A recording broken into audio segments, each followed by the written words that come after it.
नमस्कार मित्रांनो, मी विशाल रमेशचंद्र पवार तुमचं या लेक्चरमध्ये हार्दिक स्वागत करीत आहे. आजच्या लेक्चरपासून आपण सुरुवात करणार आहोत अर्थशास्त्र या विषयाच्या चर्चेला. मात्र अर्थशास्त्र या विषयाच्या चर्चेला सुरुवात कशापासून करणार आहोत तर राज्य शासनाच्या नवीन 11वी इयत्तेच्या पुस्तकाच्या सर्व प्रकरणांवर महत्त्वाच्या परीक्षेच्या दृष्टिकोनातून असणारी चर्चा मी तुमच्यासमोर मांडणार आहे, ज्यातून तुम्हाला निश्चितच परीक्षेला पूर्व आणि मुख्यला ज्या ठिकाणी अर्थशास्त्र हा अभ्यास घटक आहे त्या ठिकाणी निश्चित फायदा होईल यात तीळ मात्र शंका नाही. सर्वप्रथम तर राज्य शासनाचं महत्त्व काय असतं? राज्य शासनाच्या या पुस्तकांचं महत्त्व याकरता अत्यंत अधोरेखित करणं गरजेचं आहे, कारण आयोग हा वैधानिक आहे, घटनात्मक आहे. येते लक्षात. त्यामध्ये ज्या वेळेला आयोगाला किंवा आयोगाच्या सदस्यांना किंवा ठराविक गटाला आयोगासाठी अधिकारी निवडण्यासाठी प्रश्नपत्रिका तयार करायची असते, त्यावेळेला त्यांना शासकीय दर्जाचेच पुस्तकं गरजेचे असतात, कारण की त्यामध्ये ऑथेंटिसिटी असते, अधिकृतता असते, माहितीची योग्य पातळीवर झालेली पडताळणी असते, जी खाजगी पुस्तकांमध्ये अजिबात नसते. येते लक्षात. कोणताही व्यक्ती जो स्पर्धा परीक्षेच्या नावाखाली पुस्तक लिहितो, येते लक्षात, त्या व्यक्तीचं शिक्षण काय, येते लक्षात, त्या व्यक्तीचा त्या विषयातला अनुभव काय, त्या अनुभवाची पडताळणी योग्य गटाकडून किंवा योग्य संस्थानांकडून झालेली आहे का, याबद्दल कोणतीही खाजगी पुस्तकांबद्दल शाश्वती देता येत नाही. त्यामुळे तुम्हाला मला आवश्यक ठरतं ती राज्य शासनाची अधिकृत पुस्तके. चला तर मग सुरुवात करूया अर्थशास्त्र या 11वीच्या पुस्तकाच्या चर्चेला. बघा मित्रांनो, ज्या वेळेला आपण 11वी इयत्तेचं पुस्तक बघत आहोत त्यावेळेला ते पुस्तक कोणत्या वर्षी छापलं गेलेलं आहे किंवा प्रसिद्ध झालेलं आहे, तर ते पुस्तक प्रसिद्ध झालं 2019ला. येते लक्षात. 2019ला हे पुस्तक प्रसिद्ध झालेलं आहे, कारण आता नुकत्याच झालेल्या बदलांनुसार नवीन पुस्तकं प्रत्येक इयत्तेची आलेली आहेत. येते लक्षात. त्यामुळे जुन्या आणि नवीन पुस्तकांमध्ये कसलं वाचन करायचं यामध्ये संभ्रमता असू शकते आणि तुमचा कंटाळवाणापणाही असू शकतो. कोण नवीन पुस्तकं घेईल, जुनी तर आहेतच ना, आत्ता तर कुठं बदललेलं आहे. आणि नेमकं जर आयोगाने या नवीन पुस्तकांमधून प्रश्न विचारायला सुरुवात केली तर तुमचं माझे वाटोळं होण्याची दाट शक्यता आहे. येते लक्षात. म्हणून नवीन पुस्तकांमधूनही आम्ही अभ्यास करणं अनिवार्य आहे. येते लक्षात. 2019ला या पुस्तकाचं प्रकाशन झालेलं आहे. येते लक्षात. दुसरा महत्त्वाचा मुद्दा हा की या ठिकाणी कोणकोणती प्रकरणं तुम्हाला मला महत्त्वाची आहेत. येते लक्षात. तर आपण त्याकरता बघूया की कोणकोणती प्रकरणं तुम्हाला मला या ठिकाणी गरजेची आहेत. तर प्रकरण क्रमांक 1, अर्थशास्त्रातील मूलभूत संकल्पना. 2, पैसा. तिसरं प्रकरण महत्त्वाचं नाही, विभाजन मूल्य. 4, महाराष्ट्राची अर्थव्यवस्था, भारतातील ग्रामीण विकास, भारताची लोकसंख्या, भारतातील बेरोजगारी, भारतातील दारिद्र्य, भारताचे 1991 पासूनचे आर्थिक धोरण आणि त्यानंतर भारतातील आर्थिक नियोजन. येते लक्षात. ह्या सर्व 10 प्रकरणांपर्यंतची माहिती तुम्हाला मला अत्यंत आवश्यक आहे. आणि त्यानंतर तुमच्या इतर माहितीसाठी अर्थशास्त्रीय संज्ञांचे परिशिष्ट त्या ठिकाणी दिलेले. जर तुम्हाला त्या ठिकाणी काही अडचणी असतील तर तुम्हाला त्या ठिकाणी त्या एकसंधपणे क्रोनॉलॉजिकल ऑर्डरने मांडून दिलेल्या आहेत. येते लक्षात. चला तर मग सुरुवात करूया आजच्या पहिल्या प्रकरणाला. या लेक्चरमध्ये आपण पहिल्या प्रकरणाची चर्चा करणार आहोत. येते लक्षात. प्रकरणाचं नाव आहे अर्थशास्त्रातील मूलभूत संकल्पना. सुरुवात. नवनवीन वैज्ञानिक संशोधन किंवा शोध व नवीन गोष्टी शोधून काढणे बाबींचा ठसा आजच्या जगावर उमटलेला आहे. शास्त्रातील लक्षणीय प्रगतीमुळे शास्त्र म्हणजे नेमके काय या प्रश्नाचा शोध लावण्याचा आपण प्रयत्न करू लागतो. शास्त्र ही एक पद्धतशीर मांडणी ज्ञानशाखा किंवा ज्ञातशाखा आहे. इथे लक्षात, शास्त्र ही पद्धतशीरपणे ज्ञात मांडणीची ज्ञातशाखा आहे. शास्त्राचे 2 प्रकार आहेत. 1 नैसर्गिक शास्त्र आणि 2 सामाजिक शास्त्र. ज्या शास्त्रातील नियमांना वैश्विक मान्यता आहे आणि या नियमांची सत्यता बंदिस्त प्रयोगशाळेत नियंत्रणाअंतर्गत पडताळून पाहता येते अशा शास्त्राला नैसर्गिक शास्त्र असे म्हणतात. येते लक्षात, कोणत्या शास्त्राबद्दल बघितलं आपण? नैसर्गिक शास्त्र. येते लक्षात, नैसर्गिक शास्त्राबद्दल आपण डेफिनेशन बघितली. या डेफिनेशन कोणतीही असो त्यामध्ये कीवर्ड्स असतात. येते लक्षात, शास्त्रातील नियमांना येते लक्षात काय असली पाहिजे? वैश्विक मान्यता असली पाहिजे आणि त्या नियमांची सत्यता येते लक्षात, ट्रुथफुलनेस बंदिस्त प्रयोगशाळेत नियंत्रणाअंतर्गत पडताळून पाहता येते.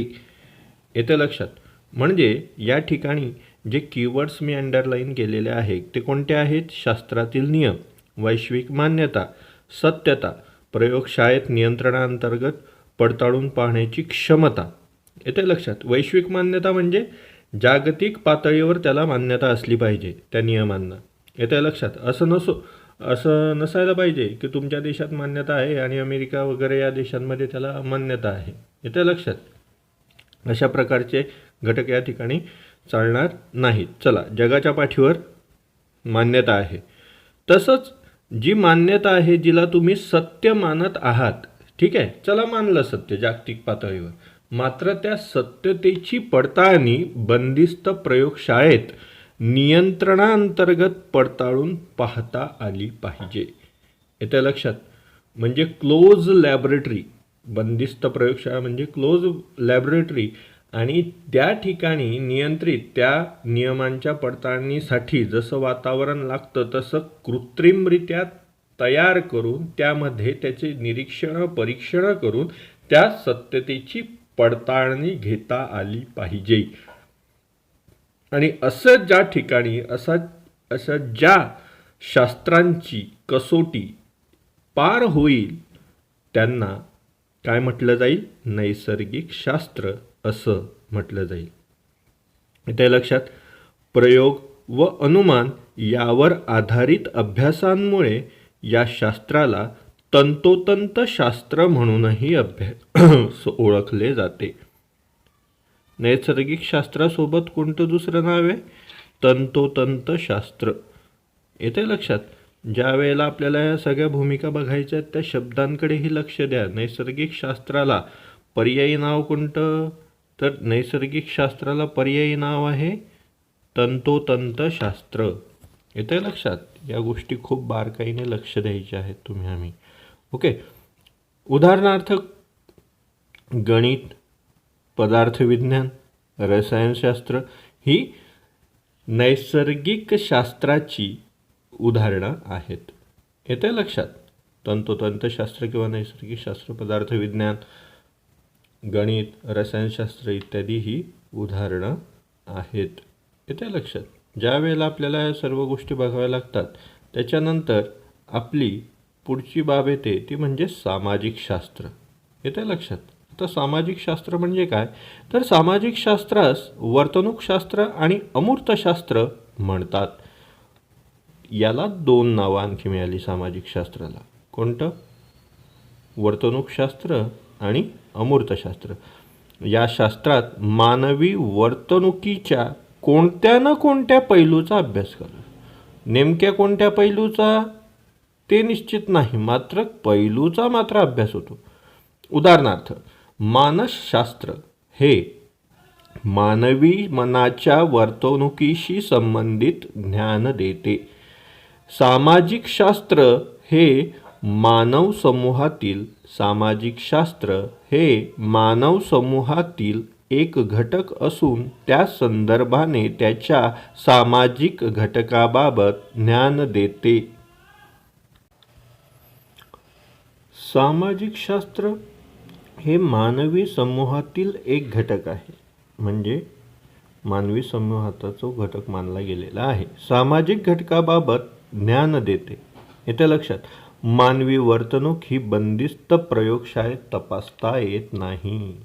येते लक्षात. शास्त्र काय सांगतं? सामाजिक शास्त्र मानवी वर्तणूक ही बंदिस्त प्रयोगशाळेत तपासता येत नाही. तसेच ती नियंत्रित पद्धतीनेही अभ्यासता येत नाही. ना प्रयोगशाळेत ना नियंत्रित पद्धतीने. जे मूळ वैशिष्ट्य कसलं आहे? नैसर्गिक शास्त्राचं आहे की बंदिस्त लॅबोरेटरीमध्ये वातावरण नियंत्रित करून त्याचा पडताळा घेता येतो, म्हणून ते नैसर्गिक शास्त्र आहे. मात्र सामाजिक शास्त्रांना तसं बंदिस्त प्रयोगशाळाही उपलब्ध करून घेता येत नाही आणि त्यासोबतच नियंत्रितही तिथलं वातावरण किंवा कंडिशन ठेवता येत नाही. इथे लक्षात. म्हणजे बघा, जर तुम्हाला माहिती असेल, ते एक नवीन फालतुकडं नाटक लागतं टेलिव्हिजन चॅनलला, बिग बॉस म्हणून. येते लक्षात. हे बिग बॉसमध्ये काय केलं जातं? काही लोकांना जे उपद्व्यापी असतात, येते लक्षात, त्यांना त्या ठिकाणी ठेवलं जातं. येते लक्षात. काही दिवस आणि त्यांच्यावर CCTV कॅमेराद्वारे नियंत्रण ठेवलं जातं. त्यांचे बिहेवियर चेंजेस केले जातात, ऑब्झर्वेशन्स केले जातात. चेंजेस चुकीचा शब्द वापरला, ऑब्झर्वेशन्स केले जातात आणि त्यातून जो जास्तीत जास्त पॉलिटिक्स खेळेल त्याचा तो विजय होतो. येते लक्षात. आता या ठिकाणी मानवी वर्तणूक ही बंदिस्त प्रयोगशाळेत अभ्यासता येत नाही, तपासता येत नाही आणि नियंत्रितही केलं जात नाही. त्याच्यामुळे त्या ठिकाणी कोणता सिद्धांत हे देव जाणे त्या डायरेक्टरलाच माहिती. So jokes apart. ओके. सामाजिक शास्त्राच्या नियमांना वैश्विक मान्यता नसते. सामाजिक शास्त्राच्या नियमांना वैश्विक मान्यता नसते. म्हणजे कोणत्या ठिकाणी, कोणत्या देशामध्ये, कोणत्या समाजामध्ये त्याला मान्यता असूही शकते, मात्र सर्वच जागतिक पातळीवर त्याला मान्यता असेलच असं नाही किंवा ती नसते. मात्र हे नियम मानवी प्रवृत्तीच्या संदर्भाने केलेले सर्वसाधारण विधाने असतात. हे नियम नसतात, म्हणजे these are not scientific statements. इथे लक्षात. ती एक सर्वसाधारण वाक्याप्रमाणे असतात, ती विधानं असतात. ओके. म्हणून या ठिकाणी आपल्याला या सर्व गोष्टी आवश्यक ठरतात बघणं. त्यानंतर अर्थशास्त्राचा अर्थ नेमका काय आहे?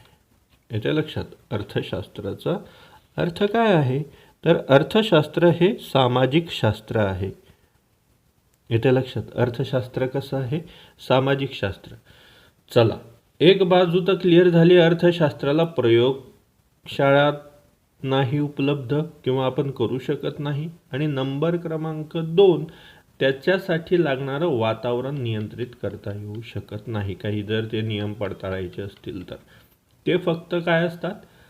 साधारण विधानं असतात. वरीलच ओळीमध्ये आपण बघितलेलं आहे. येते लक्षात. त्याच्यामुळे एखाद्याने म्हटलं, येते लक्षात, एखाद्याने म्हटलं, एखाद्या विद्वान व्यक्तीने म्हटलं, समजा एक्स कोणी अधिकारी असेल, RBI गव्हर्नर असतील, त्यांनी म्हटलं की माझ्या कालखंडामध्ये असं असं झालेलं होतं, त्याच्यामुळे हे सरकार असं असं करत नाही म्हणून ते चुकीचं आहे. एक्सपिरियन्सच्या पातळीवर पाहिलं तर ठीक आहे.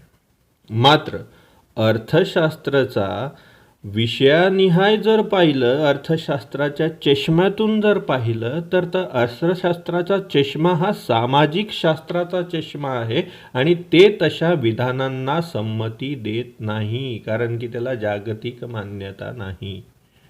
येतं लक्षात. इट जस्ट अन ऑब्झर्वेशन हे वैशिष्ट्य आहे, कारण की या शास्त्राला दर्जा सामाजिक शास्त्राचा आहे.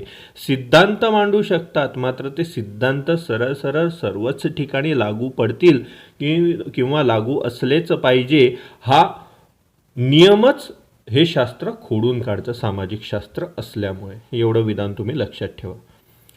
अर्थशास्त्र हा शब्द मूळ ग्रीक शब्द आहे.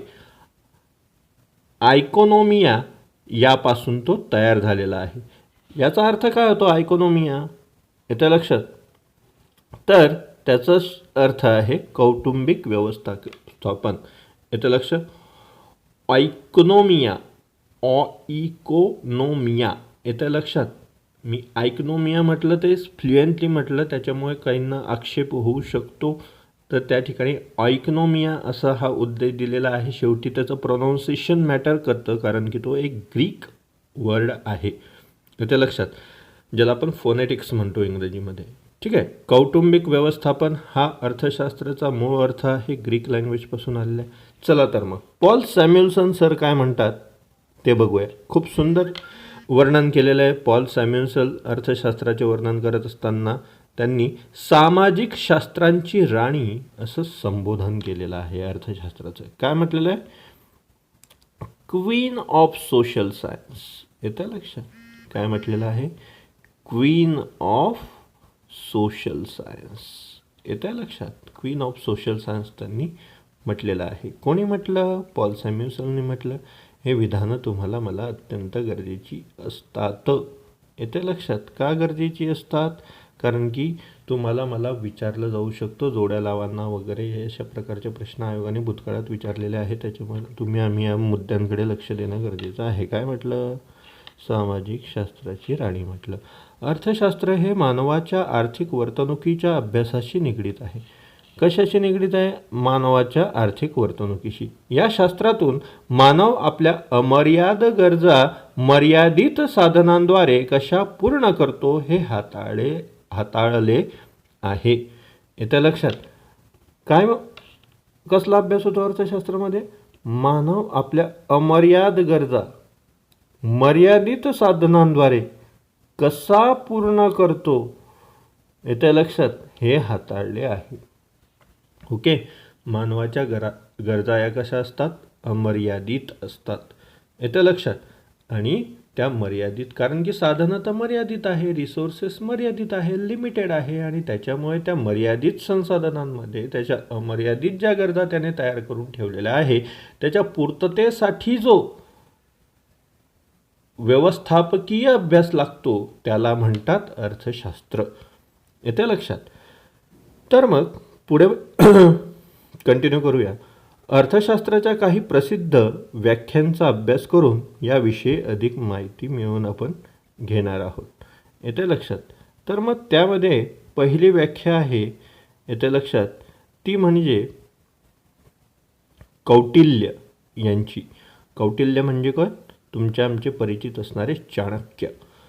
कौटिल्य यांच्या मते अर्थ म्हणजे, येते लक्षात, कौटिल्य यांच्यामध्ये अर्थशास्त्रातला जो अर्थ हा शब्द आहे याचा अर्थ म्हणजे, अर्थाचा अर्थ, ओके, अर्थ म्हणजे संपत्ती. येते लक्षात? अर्थ म्हणजे काय? संपत्ती. आणि शास्त्र म्हणजे विज्ञान. म्हणजे काय झालं? संपत्ती विज्ञान. येते लक्षात? म्हणूनच अर्थशास्त्र म्हणजे संपत्तीचे संपादन व्यवस्थापन. येते लक्षात? मूलतः कौटिल्य यांचा अर्थशास्त्र हा राजकीय अर्थव्यवस्थेवरील व्यापक ग्रंथ आहे. खूप महत्त्वाचं वाक्य आहे शेवटचं. कौटिल्य यांचा अर्थशास्त्र हा राजकीय अर्थव्यवस्थेवरील व्यापक ग्रंथ आहे. अर्थशास्त्र हा कौटिल्याचा ग्रंथ जो आहे तो प्युअरली पॉलिटिकल सायन्सवरचा नाही, हा त्याचा अर्थ होतो. त्याचा अर्थ काय आहे? राजकीय अर्थव्यवस्था, पॉलिटिकल इकॉनॉमी. येतं लक्षात? या याच्यावर आहे. तुम्ही ज्या वेळेला ते पुस्तक वाचाल त्यावेळेला तुम्हाला ते कळेल, कारण की त्याबद्दल जर आता चर्चा करायला बसलो तर आता बराच वेळ होऊन जाईल, आपल्याकडे वेळेची मर्यादा आहे. ठीक आहे, ओके. चला, काय म्हणतात कौटिल्य? संपत्तीचं विज्ञान. येतं लक्षात? त्याचं संपादन करणं म्हणजे ग्रहण करणं आणि त्याचं मॅनेजमेंट करणं, व्यवस्थापन करणं, असं त्यांचा साधा सोपा अर्थ कौटिल्यांनी अर्थशास्त्राबद्दल सांगितलेला आहे. ओके, पुढं कौटिल्य यांच्या अर्थशास्त्रीय दृष्टिकोनाचे महत्त्वाचे मुद्दे कोणते आहेत? नंबर क्रमांक 1, सरकार किंवा राज्याची महत्त्वपूर्ण भूमिका. येतं लक्षात? कोणाची भूमिका कौटिल्याच्या सिद्धांतामध्ये किंवा व्याख्येमध्ये महत्त्वाची आहे? व्यवस्थापन वगैरे हे सगळं सरकार किंवा राज्याची. नंबर 2, संपत्ती निर्माण करण्यावर लक्ष केंद्रित करून राज्याचे कल्याण करणे. संपत्ती गोळा नाही करायची, व्यवस्थित वाचायचं काय लिहिलं आहे ते. संपत्ती निर्माण करण्यावर लक्ष केंद्रित करून राज्याचे कल्याण. संपत्ती निर्माण करायची आहे. कोणी निर्माण करायची आहे? सरकारने किंवा राज्याने निर्माण करायचं. आता राज्य आणि सरकार संपत्ती कसं निर्माण करेल? तर धरणं बांधून, येते लक्षात, उद्योग उभारून, उद्योगांना चालना देऊन, येते लक्षात. अशा पद्धतीने त्यांनी काय केली पाहिजे? संपत्ती निर्माण केली पाहिजे. त्याच्यावर लक्ष केंद्रित करून राज्याचं कल्याण साधलं पाहिजे. येते लक्षात. हे कौटिल्याचं वैशिष्ट्य आहे त्यांच्या सिद्धांताचं. ओके. त्यानंतर सुशासनासाठी कार्यक्षम प्रशासन यंत्रणेची आवश्यकता. येते लक्षात. सुशासनासाठी म्हणजे गुड गव्हर्नन्ससाठी, येते लक्षात, सुशासनासाठी गुड गव्हर्नन्ससाठी कार्यक्षम प्रशासन यंत्रणेची आवश्यकता आहे. येते लक्षात. कार्यक्षम प्रशासन यंत्रणा. ओके. म्हणजे गुड गव्हर्नन्सची रिक्वायरमेंट काय सांगितलेली आहे चाणक्याने किंवा कौटिल्यांनी? Efficient administration. प्रशासन म्हणजे काय? ॲडमिनिस्ट्रेशन. कार्यक्षम म्हणजे काय? Efficient administration for the good governance. Without efficient administration there is no good governance. Okay. सुशासनासाठी कार्यक्षम प्रशासन यंत्रणेची आवश्यकता. आणि चौथा मुद्द्यामध्ये कौटिल्य सांगतात, अर्थशास्त्रामध्ये राजकीय कल्पनांचे संकलन असते. अर्थशास्त्रामध्ये काय आहे? राजकीय कल्पना आहे, पॉलिटिकल थॉट्स आहेत.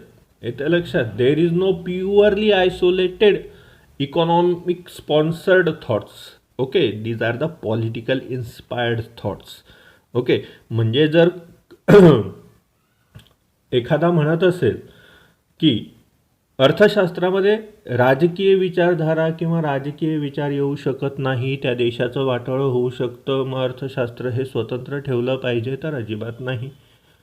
त्यांना फक्त एकाच भाषेत सांगा, कौटिल्य वाचलेले आहेत का? तर ते म्हणतील हो. मग तिच्यामध्ये त्यांना हा मुद्दा सांगा की अर्थशास्त्रामध्ये राजकीय कल्पनांचे संकलन असतं, असं कौटिल्य स्वतःच म्हणतात. त्या लक्षात. मग ते म्हणतील नाही नाही ते चुकीचं आहे. तर मग त्यांना हात जोडून म्हणायचं की ठीक आहे, आय एम सॉरी, तुम्ही कौटिल्यांपेक्षा चाणक्यांपेक्षा मोठे आहात. बरोबर आहे की नाही? येते लक्षात. कारण की कौटिल्य शेवटी विद्वान होते, आचार्य होते, येते लक्षात, चांगले बुद्धिवंत होते, त्यांचा इतिहास सगळ्यांना माहिती आहे जवळजवळ. येते लक्षात. त्याच्यामुळे जोगसपाट. मात्र अर्थ तसाच आहे. अर्थशास्त्रामध्ये राजकीय कल्पनांचे संकलन होत असते किंवा आहे. ओके. त्यामध्ये खाली म्हटलेलं आहे, तुम्हाला माहीत का आहे का या बॉक्समध्ये? इथे लक्षात. कौटिल्य हे मौर्य कालखंडातील एक महान राजकारणी, तत्त्वज्ञानी, अर्थशास्त्रज्ञ व राजकीय सल्लागार होते.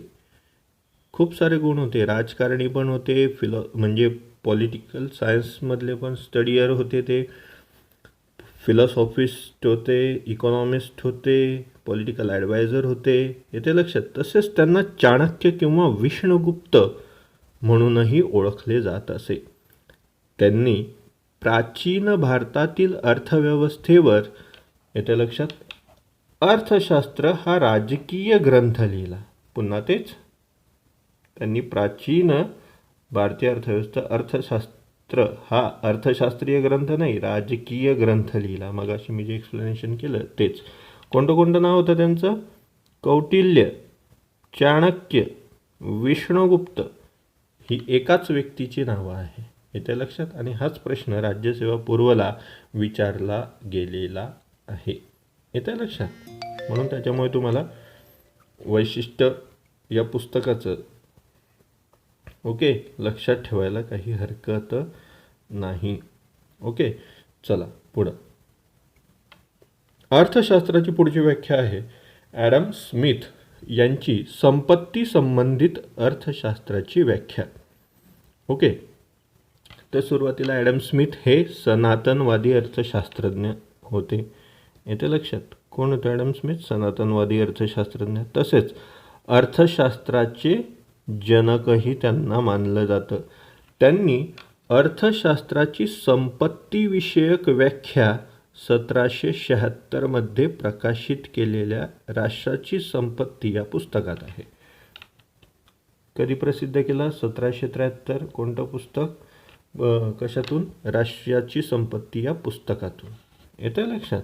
हा अत्यंत महत्त्वाचा मुद्दा आपल्याला या ठिकाणी लक्षात घेणं गरजेचं आहे.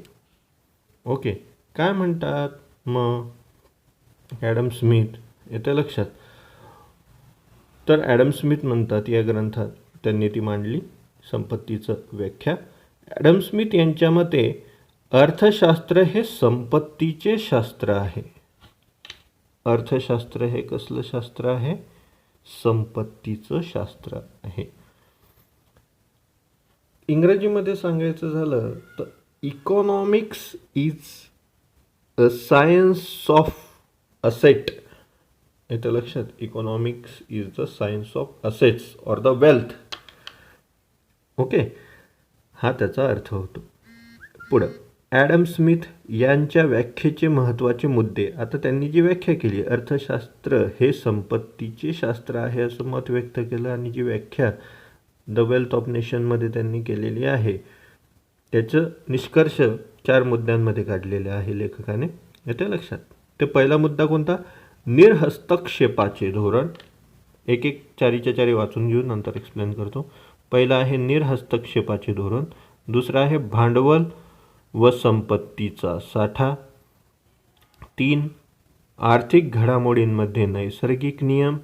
आणि 4 वृद्धीच्या सिद्धांतामध्ये श्रमविभाजन या विशिष्ट पैलूला महत्त्व. येते लक्षात? बघा, 1 नंबर काय? निर्हस्तक्षेपाचे धोरण.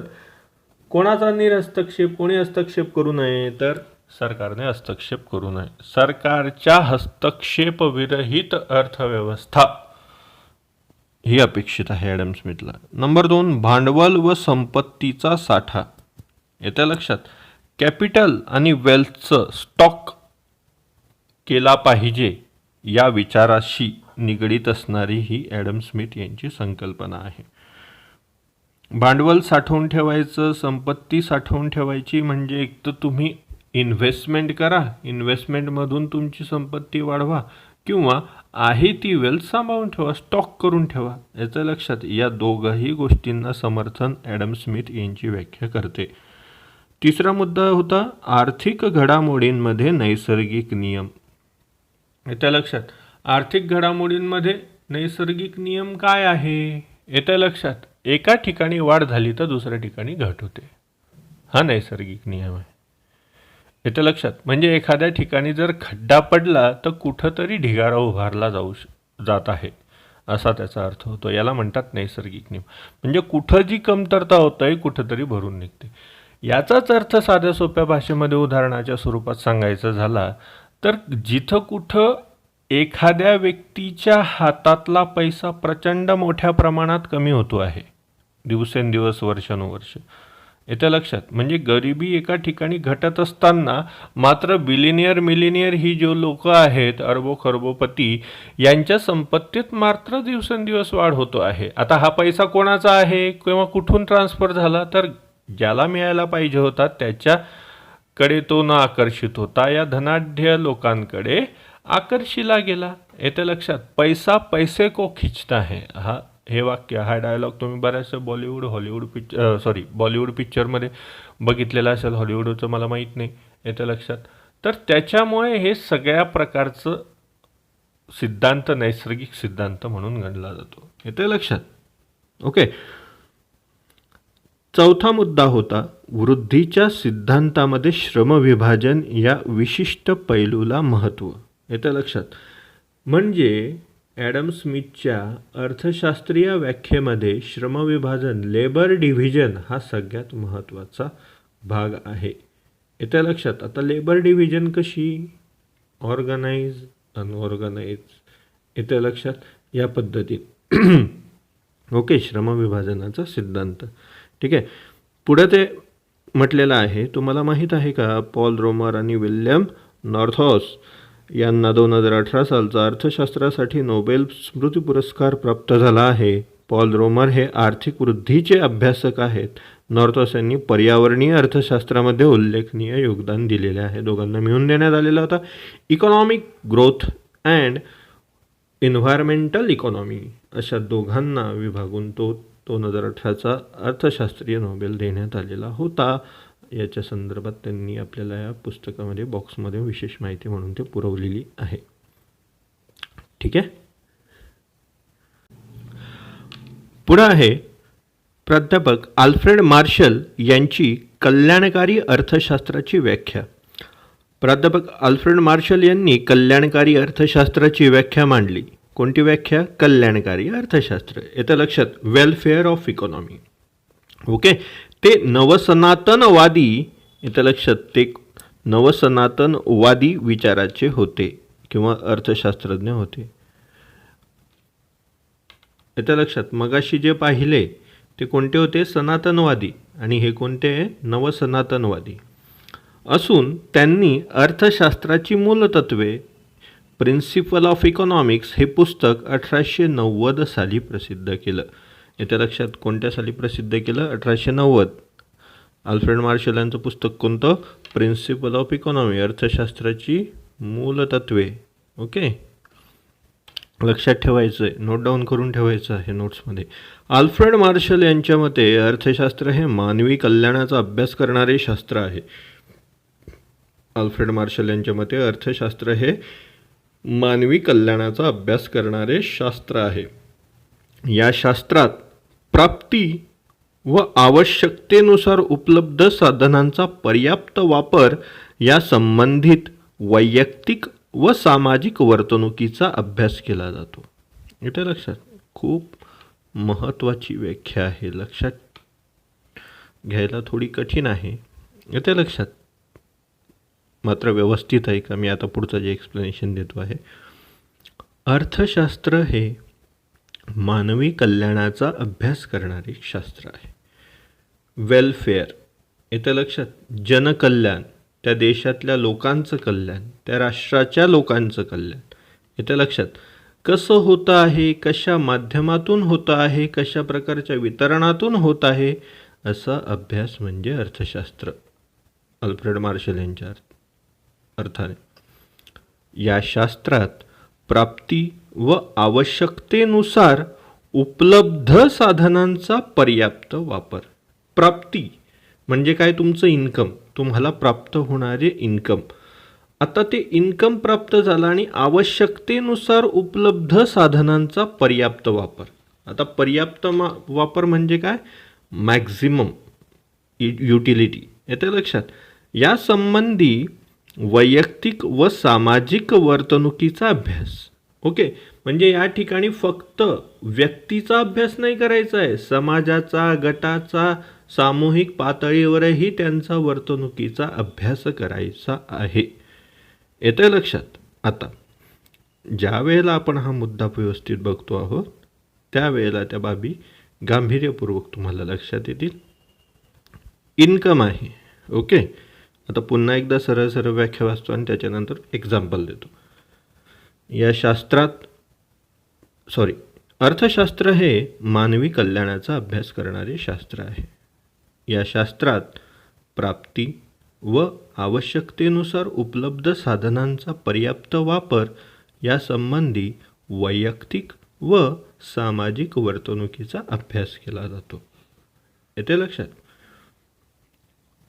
डेफिनेशन तुमच्या डोक्यामध्ये स्थिर करा. मी आता जे एक्झाम्पल देतो आहे चालू घडामोडीनंतर ते लक्षात द्या. आता बघा, लॉकडाऊन झालं, बरोबर. लॉकडाऊन झाल्यामुळे जिथं होता तिथंच थांबला. उद्योगधंदे बंद झाले, व्यापार बंद झाले, वाहतूक बंद झाली. एक दुसऱ्या जिल्ह्यांमध्ये, एक दुसऱ्या राज्यांमध्ये, एका देशातून दुसऱ्या देशांमध्ये जाण्याची सर्व ट्रान्सपोर्टेशन बंद झाली. ओके, आता ही सर्व जर बंद झाली त्याच्यामुळे उत्पन्नाला खीळ बसली. जर ट्रान्झॅक्शनच झालं नाही, जर व्यवहारच झाले नाही तर पैसा हस्तांतरित होईल का? नाही झाला. ठीक आहे. मात्र लोकांना ज्या मूलभूत गरजा होत्या अन्नाच्या, त्या तर राहिल्याच ना. अन्न ही मूलभूत गरज आहे ना व्यक्तीची. ओके. आरोग्य ही मूलभूत गरज आहे. अन्न पाहिजे असेल ताटामध्ये, तुम्हाला बाजारामध्ये भाजीपाला विकत घ्यायचा असेल तर तो भाजीपाला उपलब्ध पाहिजे. येतंय लक्षात? उपलब्ध कोण करून देणार? शेतकरी करून देणार. शेतकरी उगवणार, तो विकणार व्यापार संकुलामध्ये, कृषी उत्पन्न बाजार समितीमध्ये, तिथून तुमचे आडते ते साधारण ग्राहकाला विकणार. त्या ग्राहक तुमच्या सब्जी मंडीपासून नेऊन तुमच्या गल्लीबोळापर्यंत आणून देणार विक्रीच्या माध्यमातून. औषधांच्या दुकानावर त्यांचं फार्मास्युटिकलचं उत्पादन झालं तर ते तुमच्या मेडिकल स्टोअरपर्यंत पोहोचवणार आहे. जर गृहोपयोगी किराणा मालाचं उत्पादन झालेलं आहे आणि किराणा मालापर्यंत जर व्यवस्थित पोहोचलं तर ते तुमच्या ग्रोसरी स्टोअरमध्ये उपलब्ध होणार आहे. आता झालं काय, लॉकडाऊनमध्ये प्राप्ती झाली कमी लोकांची किंवा थांबलीच जवळजवळ.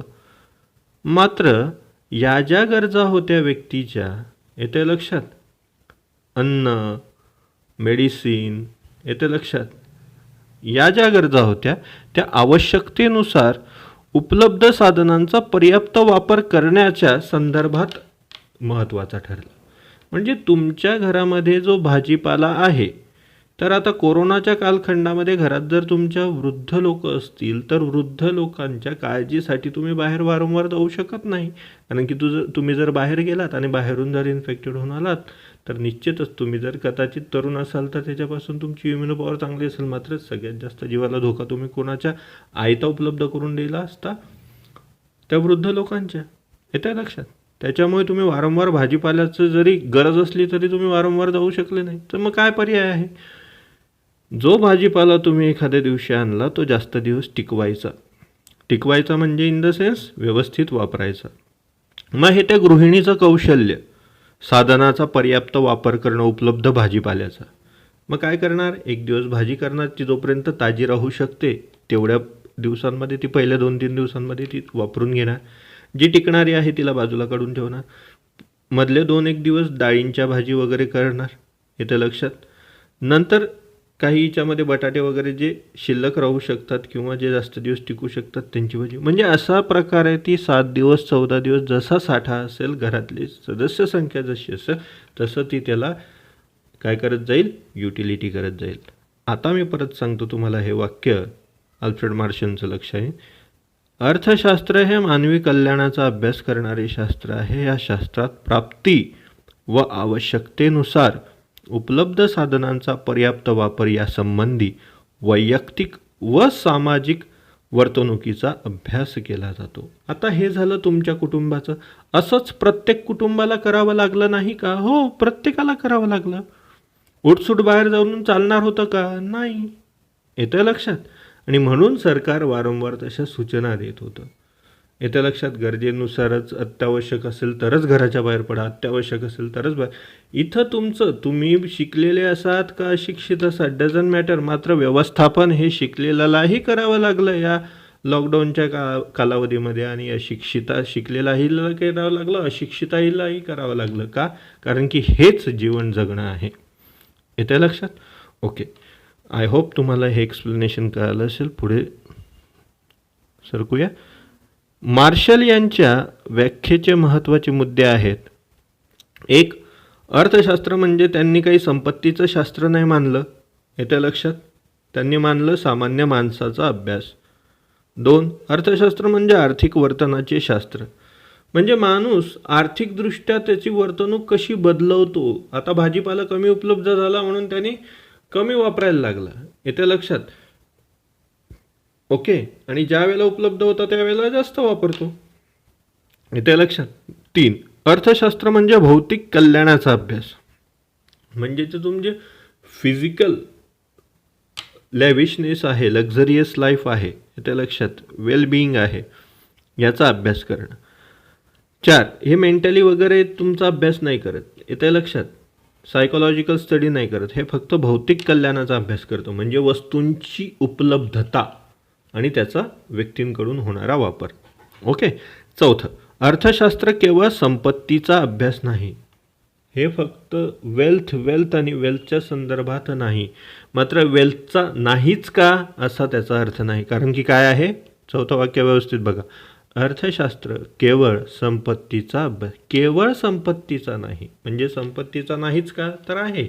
मात्र संपत्ती व्यतिरिक्तही अनेक बरेचसे घटक आहेत मानवी कल्याणाचे, त्याचाही अर्थशास्त्रामध्ये अभ्यास केला जातो असं मार्शल यांचं म्हणणं होतं. ओके,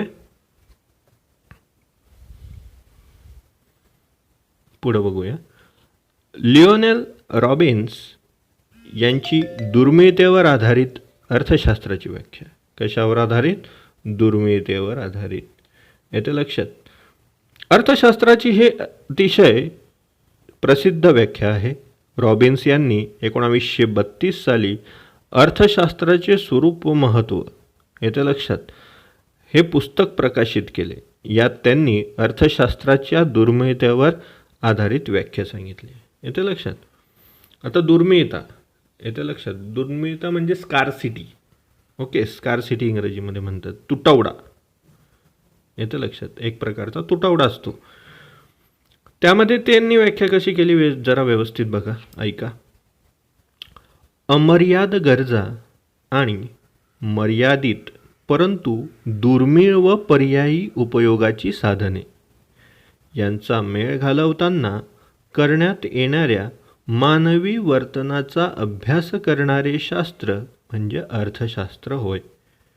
अमर्याद गरजा आणि मर्यादित परंतु दुर्मिळ, येतं लक्षात, व पर्यायी उपयोगाची साधने यांचा मेळ घालताना करण्यात येणाऱ्या मानवी वर्तनाचा अभ्यास करणारे शास्त्र म्हणजे अर्थशास्त्र होय. येतं लक्षात. पहिली ओळ लक्षात घ्या. अमर्याद गरजा आणि मर्यादित परंतु दुर्मिळ व पर्यायी उपयोगाची साधने.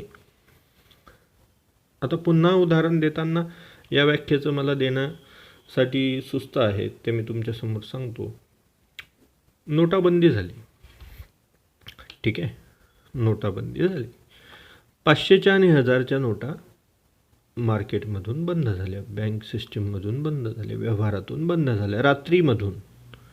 त्यानंतर 2 दिवस बँकांना सुटी दिली. कारण की तुमच्या माझ्या ज्या बंद झालेल्या 500च्या आणि 1000च्या नोटा असतील तर त्या एकाच ठिकाणी बदलवून मिळणार होत्या किंवा जमा केले जाणार होते. ती संस्था होती बँक नावाची.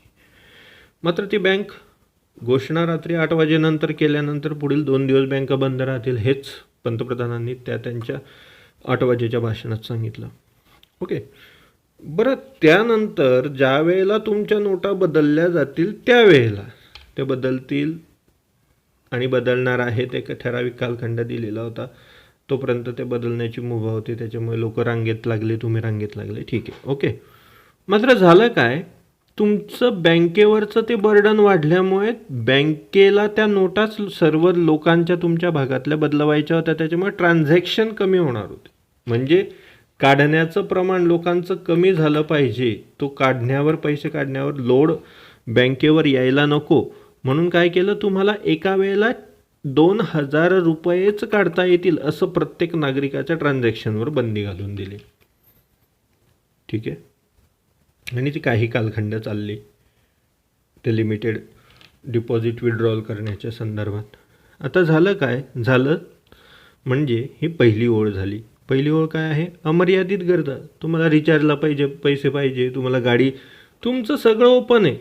बाजारात बाजार चालू आहे, कपड्यांची दुकानं चालू आहेत, पेट्रोल पंप चालू आहेत, रहिवासीचं रेल्वे विमानसेवा सगळी चालू होती. मात्र लोकांच्या खिशात पैसाच नाही. ओके, बरं, विड्रॉवलसाठी मर्यादा, कॅश विड्रॉवलसाठी, येतं लक्षात. आणि त्यातल्या त्यात ATM डेबिट कार्ड्स असतील तर त्यांचा डिजिटल पेमेंट जिथं जिथं उपलब्ध आहे ते करायला मोकळे होते, येतं लक्षात. मग अशा वेळेला ज्याला डिजिटल पेमेंट सोयीस्कर होतो, वापरता येत होतं, त्याने सर्रास वापर केला. ज्याच्याकडे जो साधारण व्यक्ती होता त्याला हे जमत नव्हतं किंवा त्याच्याकडे मुळात ही साधनच उपलब्ध नव्हती, त्यातल्या त्यात पैशाची कमतरता होती, मात्र त्याच्या गरजा प्रचंड मोठ्या प्रमाणात होता. अशा वेळेला त्यांनी काय केलं, अमर्याद ज्या गरजा होता त्या मर्यादित असणाऱ्या परंतु दुर्मिळ व पर्यायी उपयोगाची साधने याचा मेळ त्यांनी घातला. मग जिथं जिथं पैशाची आवश्यकता जास्त होती त्याला त्यांनी प्रायोरिटाईज केलं की चला दूध घेणं रोजचं गरजेचं आहे, भाजीपाला घेणं गरजेचं आहे. ओके. मात्र इतर ज्या अनावश्यक गोष्टी होत्या त्या त्यांनी टाळल्या, जिथं जिथं अवास्तव खर्च होता किंवा तो वाचवता येऊ शकत होता. कुठं तुम्ही 6-6 महिन्याचं रिचार्ज करत असाल तर तिथं महिन्याचं केलं, 28 दिवसांचं का केलं? घराघरामध्ये तशी परिस्थिती का निर्माण झाली? ओके. बरेच न्यूज चॅनलला बातम्या आली की मोठ्या मोठ्या बॉलिवूड ॲक्ट्रेसनी त्यांच्याकडे कॅश नसल्यामुळे त्यांच्याकडे कामाला असणाऱ्या मोलकरणींकडून पैसा घेतला, अशी उदाहरणं बातम्या डोळ्यासमोर आल्या. कशामुळे? कारण की तुम्ही कोण आहात, तुम्ही सेलिब्रिटी आहात की तुम्ही गरीब कुटुंबातले आहात, डझंट मॅटर. तुम्ही कोणीही असा, तुमच्या व्यवहारासाठी पैसाच लागतो आणि तो पैशाचं माध्यमच जर नसेल तर निश्चितच त्या ठिकाणी तो व्यवहार पूर्ण होऊ शकणार नाही. आणि गरज आणि त्याची पूर्तता याचा जो ताळमेळ बसवला जातो त्याला अर्थशास्त्र असं म्हणतात. दुर्मिळतेवर आधारित हे असतं. त्याला पाठबळ दिलं लिओनल रॉबिन्स यांनी. येतं लक्षात? अमर्याद गरजा आणि मर्यादित परंतु दुर्मिळ व पर्यायी उपयोगाची साधने यांचा मेळ घालवताना करण्यात येणाऱ्या मानवी वर्तनाचा अभ्यास करणारे शास्त्र म्हणजे अर्थशास्त्र होय. ओके. रॉबिन्स यांच्या व्याख्येचे महत्त्वाचे मुद्दे कोणते? एक, मानवाच्या गरजा कशा आहेत? अमर्यादित आहे. ते पूर्ण करणारी साधने कशी आहेत? मर्यादित आहे. गरजांना काय असायला पाहिजे? ताळमेळ साधण्यासाठी प्राधान्य असला पाहिजे. आणि 4, साधनांचे पर्यायी उपयोग. येतं लक्षात? म्हणजे एकच साधन तुमच्याकडे आहे का उपलब्ध? तर नाही, असंख्य पर्यायी उपलब्ध आहेत. ओके. आता चौथ्याचं एक्सप्लेनेशन देणं मला आवश्यक वाटतं, ते मी तुम्हाला सांगतो आणि नंतर पुढे जाऊ. साधनांचे पर्यायी उपयोग. ठीक आहे. लॉकडाऊन झालं, मोलकरीण घरी होती, स्वयंपाकाला होती, ज्याच्या घरीत होती त्यांच्याकडे स्वयंपाकाला कामवाले. येतं लक्षात? झाडू पोछा करायला कामवाले. ओके. यासाठी तुमच्याकडे कामगार, गाडी चालवायला ड्रायव्हर. लॉकडाऊन झालं, जो तो ज्या त्याच्या घरात. चला, लॉकडाऊन आहे त्याच्यामुळे ड्रायव्हरची गरजच पडणार नाही. ठीक आहे. इतर 2 कामांचं काय? झाडू पोछा करणारे आणि स्वयंपाक करणारे. ओके. मात्र मग आता पर्याय काय? झाडू पोछा तर करायचा आहे का तसंच घर घाण ठेवून चालेल? नाही. मग घरातल्या रिस्पॉन्सिबिलिटी टप्प्याटप्प्याने वाटल्या गेल्या प्रत्येकाच्या घरात. जी व्यक्ती करणार होती किंवा करणारी होती ती तर येऊ शकणार नाही. मग घरात जर 2-4 जण असतील तर त्यांनी कामं वाटून घ्यावे. येतं लक्षात? ज्या स्वयंपाकाची कौशल्य ज्याच्याकडे आहे त्यांनी स्वयंपाकाची जबाबदारी उचलावी. येतं लक्षात? किंवा स्वयंपाक पूर्ण करता येत नसेल तर त्याच्या इतर गोष्टी करण्यामध्ये, म्हणजे भाजी निवडणं असेल, कापणं असेल, काही वस्तू आणून देणं असेल, त्याच्या संदर्भात मदत करावी. नाही नसेल काही येत तर किमान फडकं घेऊन ते ओलं करून लादी तरी पुसता येते. येते लक्षात? त्याला तर काही स्किल नाही लागत. मात्र स्किल लागत नाही असं नाही. मात्र ते काही सरावाने झालं. आता सरकारने आणि या कोरोनाने एवढी संधी दिली की ज्याला झाडू मारता येत नव्हता, ज्याला स्वयंपाक करता त्यांनाही ते जमायला लागलं. कशामुळे? साधनांची पर्यायी उपयोगिता त्या ठिकाणी कामात आली की नाही, पर्यायच उपलब्ध नाही, त्याच्यामुळे जे काय ते मलाच करावं लागेल. नाही स्वयंपाक येत तर यूट्यूबच्या क्लिप पाहून तरी मला एखादा पदार्थ कमी जास्त का होईना चांगल्या प्रमाणामध्ये तयार करता येऊ शकतो का? प्रयत्न करणं भाग आहे. भुकेला राहू शकत नाही. की लॉकडाऊन आहे तोपर्यंत जेवण नाही तरी चालेल असं होईल का? अजिबात नाही. Okay.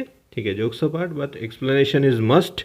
So I try to explain you what is the exact concept of number 4. येते लक्षात? साधनांचा पर्यायी उपयोग काय आहे हे सांगण्याचा मी तुम्हाला त्या उदाहरणाच्या माध्यमातून प्रयत्न केलेला आहे. ओके.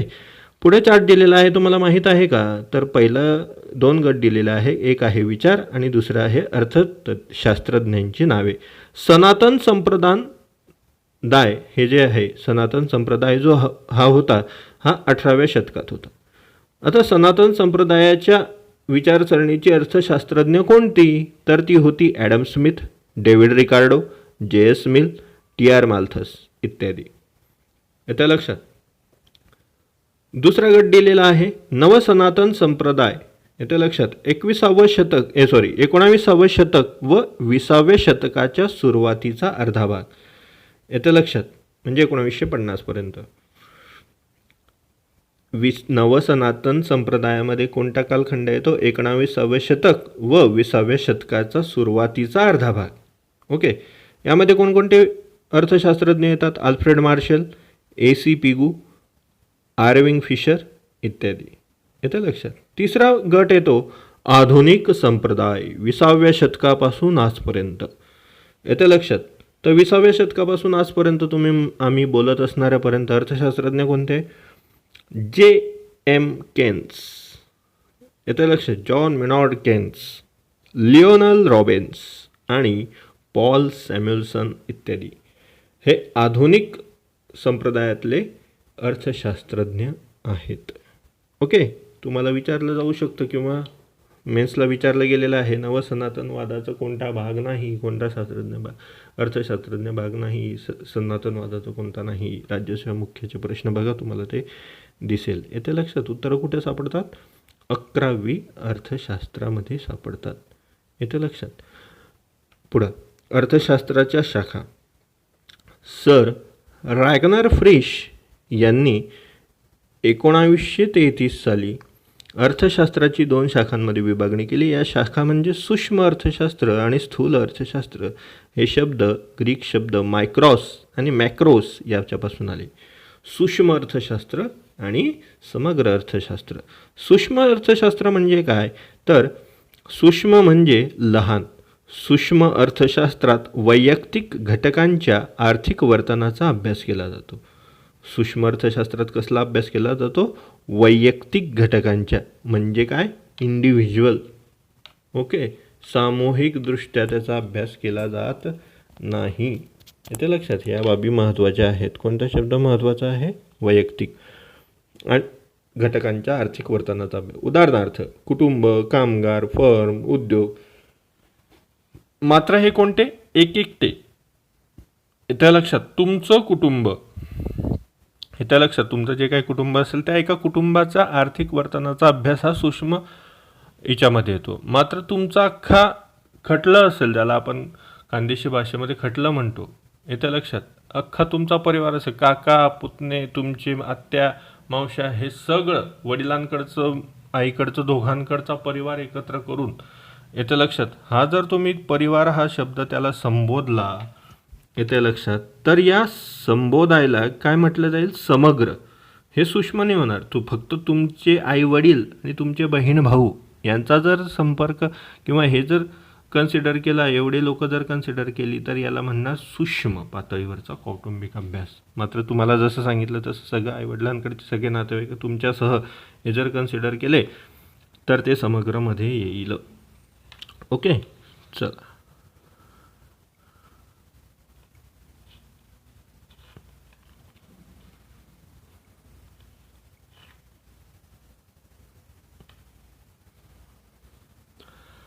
केनेथ बोल्डिंग यांची सूक्ष्म अर्थशास्त्राची व्याख्या.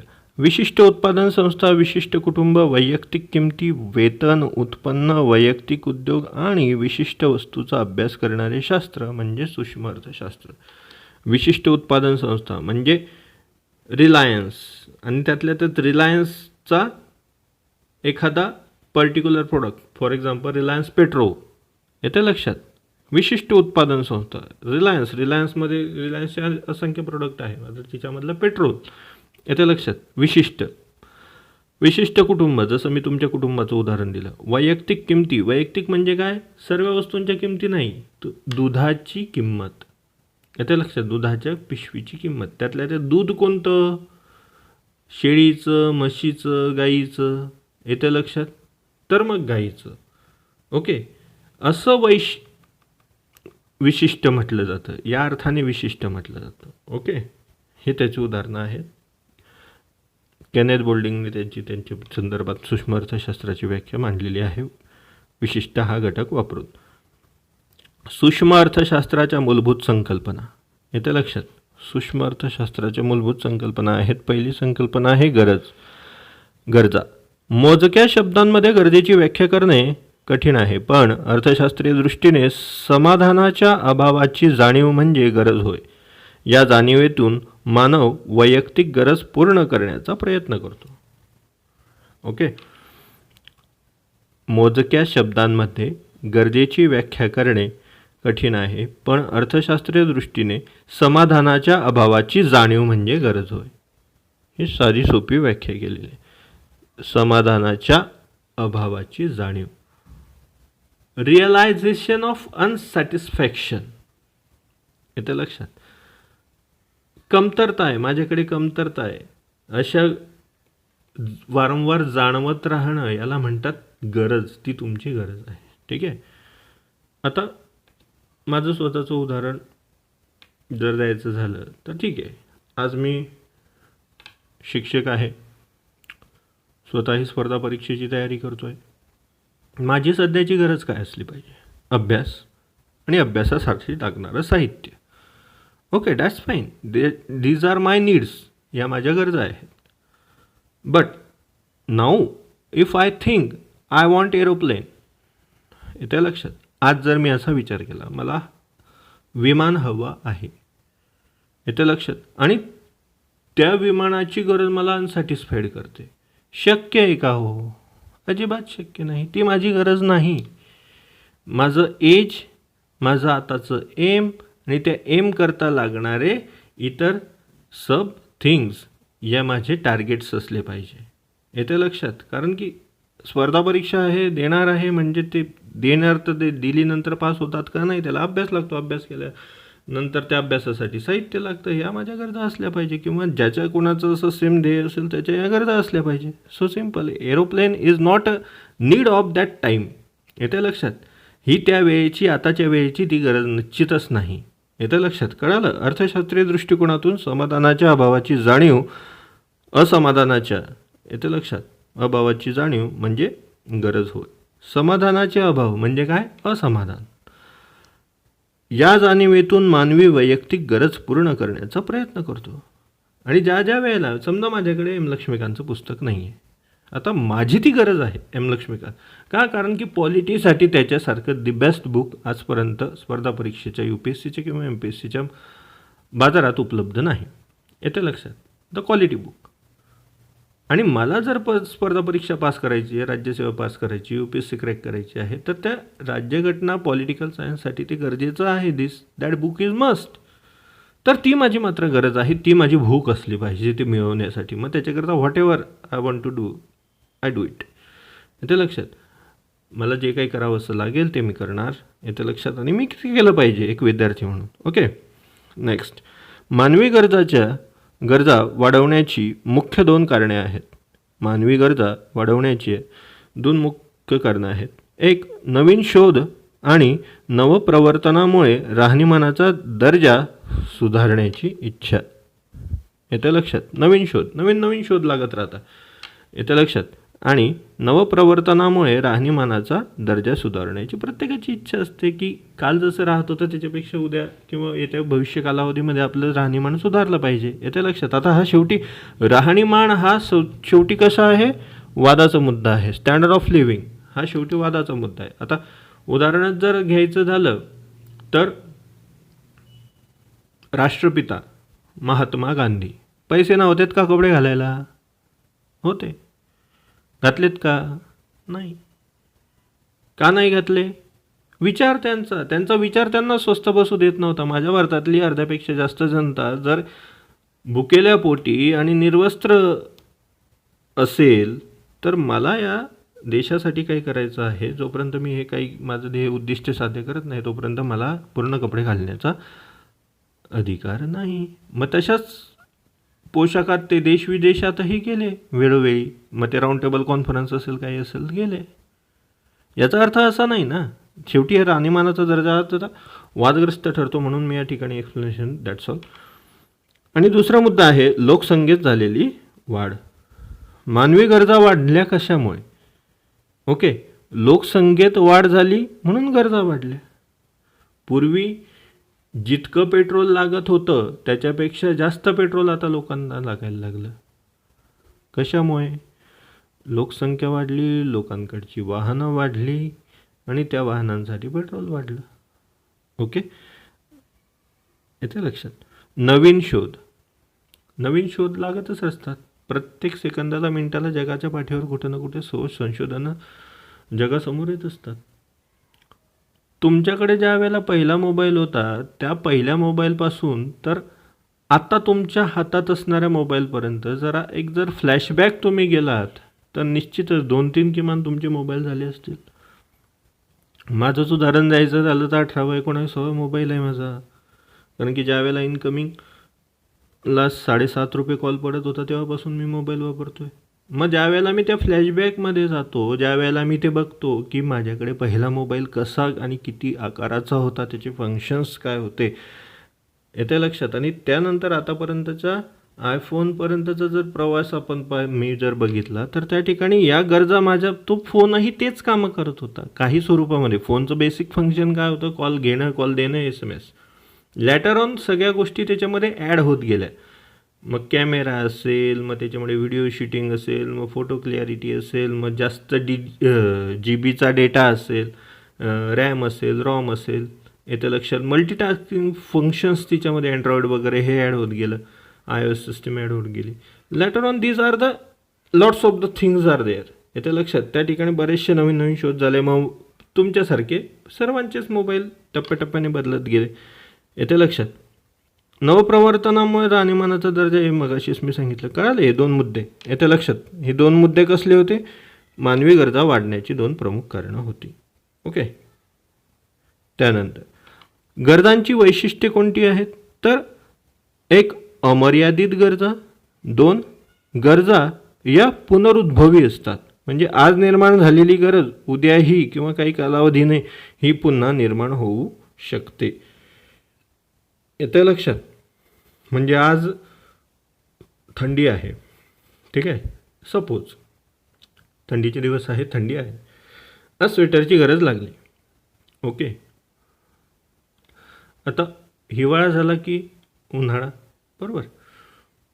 आता हा हिवाळा संपल्यानंतर ते स्वेटर तुम्हाला कधी लागणारच नाही का, नाही. ज्या वेळेला पुन्हा पुढच्या वर्षी हा सीझन पुन्हा रिपीट होईल त्यावेळेला तुम्हाला त्या स्वेटरची गरज पडणार आहे. ही गरज स्वेटरची पुनरुद्भवी आहे, येते लक्षात.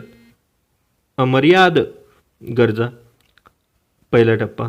गरजा या पुन्हा पुन्हा निर्माण होत असून त्या कधीही न संपणाऱ्या असतात. एक गरज पुरे करेपर्यंत दुसरी गरज निर्माण होते. गरजा या सातत्याने निर्माण होत असतात, म्हणून त्यांना अमर्याद गरजा म्हणतात, येते लक्षात. ठीक आहे. आज तुम्ही विचार केला की आज तुमची प्राधान्य काय आहे. आज तुमचं प्राधान्य आहे अभ्यास करणं आणि पद मिळवणं, एवढंच तुमचं टार्गेट आहे, ठीक आहे. चला, मिळालं पद, झालात तुम्ही परीक्षा पास, संपलं का तुमचं आयुष्य, नाही. मग त्याच्यानंतर तुमचं आयुष्यात तुमचं परिवार, आईवडील, येत्या लक्षात, तुमचं कुटुंब, तुमची वाईफ, तुमचे हजबंड, येत्या लक्षात, तुमचे चिल्ड्रन्स, येत्या लक्षात. ठीक आहे, लग्न झालं, मुलं बाळ झाली, नंतर त्या मुलाबाळांचं शिक्षण, आरोग्य, तुमचं आरोग्य, तुमची प्रगती, त्या तुमच्या गरजा, तुमच्या सहचाराच्या गरजा, तुमच्या कौटुंबिक गरजा या वाढतच जातात. ही एक साखळी आहे आणि ती कधीही न संपणारी आहे, येते लक्षात. म्हणून येते लक्षात, गरजा या कशा असतात, अमर्यादित असतात. गरजा या पुनरुद्भवी असतात, येते लक्षात, पुन्हा पुन्हा निर्माण होतात, हे आपण बघितलं. ओके. त्यानंतर गरजा या वयानुसार बदलतात, येते लक्षात. तरुणांची जी गरज आहे, बालकांची जी गरज आहे ती वेगळी, तरुणांची जी गरज आहे वेगळी, मध्यमवर्गीय वयाच्या गटाची जी मागणी आहे ती वेगळी, वृद्धांची गरज वेगळी, येते लक्षात. या वयानुसार बदलत जातात, येते लक्षात. 58-60 वर्ष किंवा त्या पल्याड असणाऱ्या लोकांना शिक्षणाची गरज आहे की आरोग्याची गरज आहे, कोणत्या सेवेची गरज आहे, शैक्षणिक सेवेची गरज आहे की आरोग्य सेवेची, तर आरोग्य सेवेची, येते लक्षात. बालक आहेत, तरुण आहेत, यांना कसली गरज आहे, यांना दोघांचीही गरज आहे. यांना शिक्षणासोबत रोजगाराचीही मूलभूत गरज आहे, कारण की एकमेकात गुंतलेली आहे ती. शिक्षण मिळालं तर लगेच त्यांना जॉब ऑपॉर्च्युनिटीज उपलब्ध व्हायला पाहिजेत. येतं लक्षात? त्यांना सामावून घेण्यासाठी. ओके. आणि हे सगळ्यात अर्थव्यवस्थेसमोर आव्हान असतं. गरजा या वयानुसार बदलत जातात. गरजा लिंगभेदानुसारही बदलतात. स्त्री पुरुषांच्या गरजा आवश्यकतेनुसार बदलतात. स्त्रियांच्या गरजा वेगळ्या आहेत. येतं लक्षात? फिमेल्सच्या गरजा वेगळ्या आहेत, मेल्सच्या गरजा वेगळ्या आहेत. ओके. आणि त्या वेगवेगळ्या टप्प्यावर वयाच्याही बदलतात आणि त्या जेंडर बेस्डही बदलतात. गरजा पसंती क्रमानुसार बदलतात. आता हे तर ऑब्व्हियसली आहे. तुम्हाला काय आवडतं? आता तुमच्या घरामध्ये तुमच्या गरजा या आवडीनिवडीनुसार बदलतात की नाही? तुम्ही ज्यावेळेला कपडे घेतात, येतं लक्षात, तर कपडे घेत असताना तुम्ही साधारण तुम्हाला समोरचा व्यक्ती जो घेऊन देणार असतो तो काय विचारतो? तुला आवडला आहे का? येतं लक्षात? एक साधारणतः प्रश्न असतोच ना. तुम्हाला ही वस्तू किंवा तो ड्रेस, ती जीन्स किंवा ते टॉप किंवा तो टी शर्ट किंवा ते काय what ever it may be, येतं लक्षात, ते आवडलं आहे का? काय आहे या ठिकाणी? पसंती. येतं लक्षात? ते तुम्हाला आवडलेलं आहे का किंवा आवडतं आहे का, याच्या संदर्भात तो महत्त्वाचा मुद्दा त्या ठिकाणी ठरतो. ओके. आता या बाबीची चर्चा केल्यानंतर पुढे आहे, या गरजा हवामानानुसार पण बदलतात. आता जसं मी तुम्हाला याचं उदाहरण दिलं हिवाळ्याचं. पुढे आहे, गरजा संस्कृतीनुसार बदलतात. ओके. यस, गरजा या संस्कृतीनुसार बदलतात. गरजांच्या निवडा आवड या संस्कृतीचा प्रभाव असतो. येत्या लक्षात? आता मुस्लिम भगिनी असतील, येत्या लक्षात, त्यांचं बुरख्याची मागणी असते. बुरखा ते परिधान करतात ते ज्यावेळेला सोशल पार्टिसिपंट होतात ते त्यावेळेला. ओके. त्याच्यानंतर काही हिंदू स्त्रिया असतील, परंपरागत वेशभूषेमध्ये साडी त्यांचं वेशभूषा असेल. येतं लक्षात? म्हणजे तुमचं जे ट्रॅडिशन आहे, येतं लक्षात, तुमची जी संस्कृती आहे त्याच्यानुसार तुमचा पेहराव बदलणार, तुमचं वागणं समाजामध्ये बदलणार. येतं लक्षात? त्याच्यानुसार त्या मागणीही बदलत जातात. ओके. गरजांचं वर्गीकरण प्रामुख्याने केलेलं आहे. आर्थिक आणि आर्थिकेतर गरजा, 2 वैयक्तिक गरजा आणि सामूहिक गरजा, 3 जीवनावश्यक सुखसोयीच्या आणि चैनीच्या गरजा. येतं लक्षात? आर्थिक आणि आर्थिकेतर गरजामध्ये म्हणजे काय? ज्या गरजांची पूर्तता पैशांच्या सहाय्याने केली जाते, येत्या लक्षात, त्यांना आर्थिक गरजा म्हणतात. वैयक्तिकरित्या ज्यांचा मोबदला पैशाच्या स्वरूपात असतो, अन्न, औषधे इत्यादी. ज्या गरजा पैशाशिवाय पूर्ण करता येतात, येत्या लक्षात, त्या म्हणजे आर्थिकेतर गरजा होय. हवा, सूर्यप्रकाश इत्यादी. येत्या लक्षात? त्या पद्धतीने वैयक्तिक गरजा आणि सामूहिक गरजा म्हणजे काय? ज्या गरजा वैयक्तिक पातळीवर पूर्ण केल्या जातात, येत्या लक्षात, त्यांना वैयक्तिक गरजा असं म्हणतात. उदाहरणार्थ, रस्ता. येत्या लक्षात? मला रस्त्याची गरज आहे, मी वैयक्तिक पूर्ण करून घेईल. बरोबर का? अजिबात नाही. येत्या लक्षात? रस्ता ही माझीच नाही तर माझ्या भागामध्ये राहणाऱ्या प्रत्येक नागरिकाची गरज आहे. येत्या लक्षात? म्हणजे ही रस्ता ही काय झाली? सामूहिक गरज झाली. येतं लक्षात? कळत आहे? मला पाण्याची गरज आहे तसं माझ्या पूर्ण कॉलनीला पाण्याची गरज आहे. येतं लक्षात? त्या माझ्या पाण्यासाठी मी स्वतंत्र टाकीने बांधणार. हो, माझ्या घराच्या टेरेसवर मी टाकी ठेवेल, मात्र त्या टेरेसवरच्या टाकीमध्ये येणारं पाणी म्युन्सिपल कॉर्पोरेशनच्या मोठ्या टाकीतून येणार आहे आणि ते म्युन्सिपल कॉर्पोरेशनच्या मोठ्या टाकीत एखाद्या डॅममधून पाणी येणार आहे, हे मात्र निश्चित. आणि या कशा गरजा आहेत? मग सामूहिक गरजा. These are not the individual needs. ज्या गरजा वैयक्तिक पातळीवर पूर्ण केल्या जातात त्यांना वैयक्तिक गरजा म्हणतात. उदाहरणार्थ, डॉक्टरचा स्टेथोस्कोप. येतं लक्षात? न्यायाधीशाचा कोट, हे फॉर एक्झाम्पल आहे. येतं लक्षात? सामूहिक गरजा, ज्या सामाजिक गरजा आहेत त्या गरजांची सामूहिक पूर्तता होते. येतं लक्षात? इंडिव्हिज्युअल होत नाही. तिसरा प्रकार आहे जीवनावश्यक सुखसोयीच्या आणि चैनीच्या गरजा. मूलभूत गरजा म्हणजे जीवनावश्यक गरजा होय. उदाहरणार्थ, अन्न, वस्त्र, निवारा, शिक्षण आणि आरोग्य. ज्या गरजा व्यक्तीला जीवनामध्ये सुखसमाधान देतात त्यांना सुखसोयीच्या गरजा म्हणतात. उदाहरणार्थ, धुलाई यंत्र म्हणजे washing machine, mixer, pressure cooker इत्यादी. येतं लक्षात? आता एअर कंडिशन ही मूलभूत गरज आहे का? नाही. येतं लक्षात. जिथं लोकांना, ज्या देशामध्ये मधील अर्ध्यापेक्षा 1/3 लोकांच्या आसपास लोकांच्या डोक्यावर छत्र नसेल, घर उपलब्ध नसेल, त्या देशाच्या सरकारची आणि त्या देशांची लोकांची गरज अशी ही नसली पाहिजे. येतं लक्षात. That is a luxurious thing. येतं लक्षात. ज्या गरजांमुळे व्यक्तीला आनंद व सामाजिक प्रतिष्ठा मिळते त्यांना चैनीच्या वस्तू म्हणतात. येतं लक्षात. ज्या गरजांमुळे व्यक्तीला आनंद आणि सामाजिक प्रतिष्ठा मिळते त्यांना चैनीच्या गरजा म्हणतात. आता बघा, फेसबुक वगैरे किंवा इंस्टाग्रामवर वगैरे तुम्ही काही लोक कपल्स फॉर्मॅटमध्ये किंवा इंडिव्हिज्युअल ट्रिपची फोटो टाकत असतात. येते लक्षात. त्या डेस्टिनेशन्सची, तिथल्या सिनरीची. What they want to show. त्यांना दाखवायचं काय आहे की आम्ही तिथे गेलो. बरं, ते गेलेल्याचा भाड्याचा खर्च तर काही पाहणारी किंवा लाईक किंवा कमेंट करणारे लोक देणार नाही आहेत. येतं लक्षात. ऑब्व्हियसली ते नाही देणार आहेत. मात्र त्यांना काय करायचं, yes we are afford it. आम्ही काय करू शकतो, ही ट्रिप आम्हाला परवडू शकते, आम्ही ते बेअर करू शकतो. येतं लक्षात. Nothing is excess than that. त्याच्या व्यतिरिक्त काही नाही. नवीन गाडी घेतली, टाकला फोटो, आनंद झाला, व्हेरी गुड. मात्र आम्ही या ब्रँडची घेतली, very good. That is the most important thing.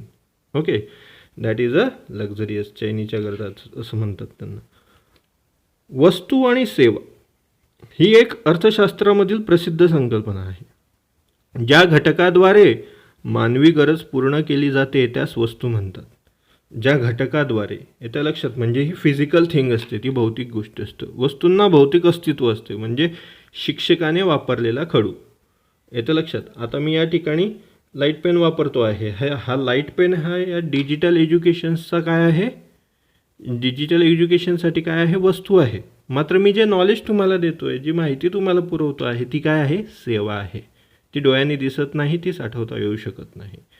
येतं लक्षात. सेवा देखील मानवी गरजा भागवतात, परंतु सेवांना भौतिक अस्तित्व नसते. उदाहरणार्थ शिक्षकांची शिकवणे.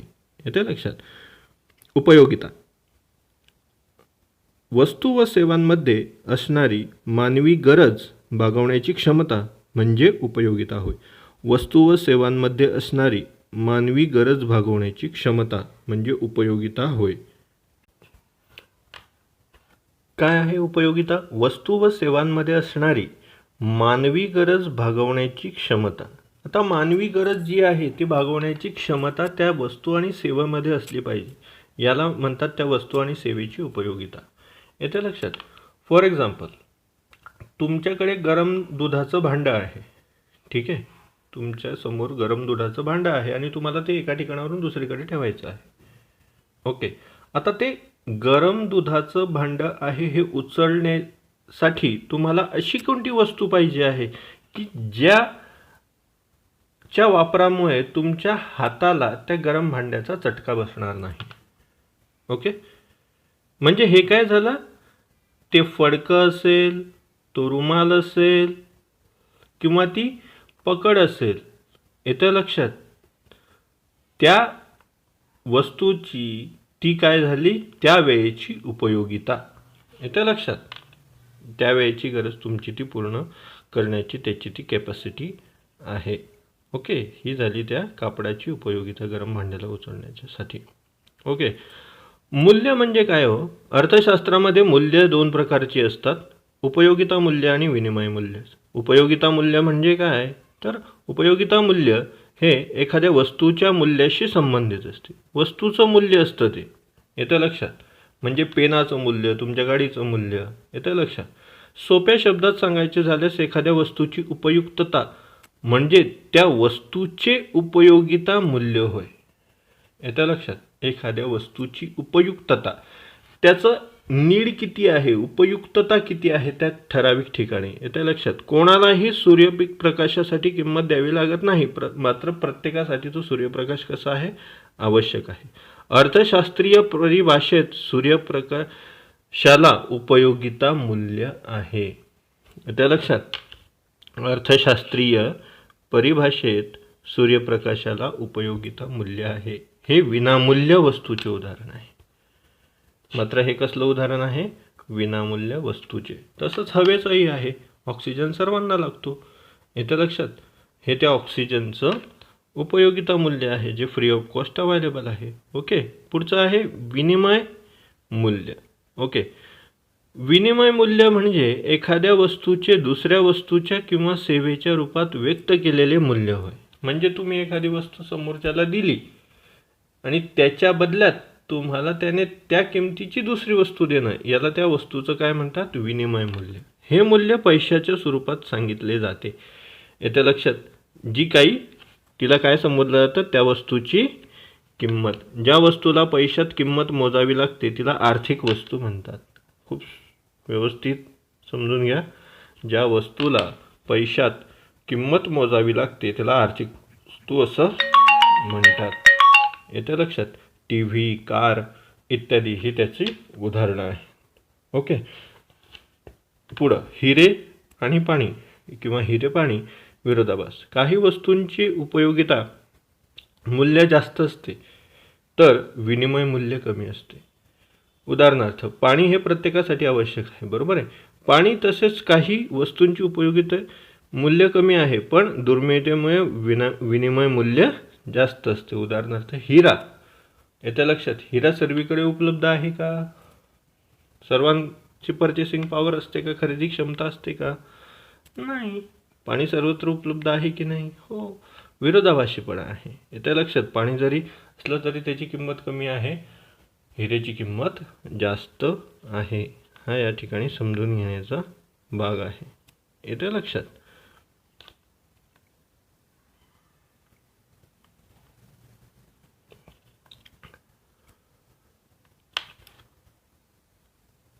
ज्या वेळेला आपण विचार करतो पुढचं येतं संपत्ती म्हणजे काय? येत्या लक्षात. संपत्ती म्हणजे ज्या वस्तूंना बाजार मूल्य असतं व त्याच वस्तूंची देवाणघेवाण करता येते अशा वस्तूंना संपत्ती असे म्हणतात. येत्या लक्षात. संपत्ती म्हणजे ज्या वस्तूला बाजार मूल्य असते व त्याच वस्तूंची देवाणघेवाण करता येते. येत्या लक्षात. त्याला काय म्हणतात? संपत्ती. संपत्तीची वैशिष्ट्य काय असतात? तर संपत्तीला उपयोगिता असते, संपत्ती दुर्मिळता असते, संपत्तीला विनिमयता असते आणि मनुष्यबाह्यता असते. येत्या लक्षात. आता ज्या वेळेला आपण याच्याकडे बघतो त्यावेळेला आपल्याला लक्षात येतं उपयोगिता. वस्तूंमध्ये मानवी गरज पूर्ण करण्याची क्षमता असली पाहिजे. वस्तूंमध्ये मानवाची गरज पूर्ण करण्याची क्षमता असली पाहिजे. 2. दुर्मिळता. मागणीच्या तुलनेत वस्तूंचा पुरवठा दुर्मिळ असेल तरच त्याचा समावेश संपत्तीमध्ये होतो. मागणीच्या तुलनेत वस्तूंचा पुरवठा दुर्मिळ असेल, मागणीच्या तुलनेत जर पुरवठा दुर्मिळ असेल तर ते दुर्मिळता त्या वस्तूची किंवा सेवेची असते असं आपण म्हणू शकतो किंवा म्हटलो. त्या लक्षात. फॉर एक्झाम्पल आता मास्क सुरुवातीच्या कालखंडामध्ये मास्कचा शॉर्टेज होता कारण की भारतात तेवढं उत्पादनच नव्हतं. येत्या लक्षात. म्हणजे त्यावेळेला मास्कची काय झाली? दुर्मिळता निर्माण झाली. ओके. काही ठिकाणी जे किराणा मालाच्या वस्तू होत्या ठराविक ज्या डे टू डे लाईफमध्ये लागतात त्याची दुर्मिळता होती. येते लक्षात. कारण की मागणी वाढलेली होती आणि पुरवठा लॉकडाऊनमुळे कमी झालेला होता. 3. विनिमयता.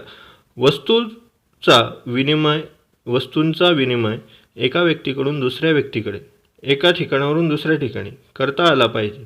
ज्या वस्तू मूर्त असतात त्यांचेच हस्तांतरण एका ठिकाणावरून दुसऱ्या ठिकाणी होते. उदाहरणार्थ वाहने, दागदागिने इत्यादी. येते लक्षात. म्हणजे जी फिजिकली ट्रान्सपोर्ट होतात त्यांना विनिमयता असते. येते लक्षात. ज्या वेळेला आपण ह्याचा विचार करतो ते गरजेचं ठरतं. मनुष्यबाह्यता.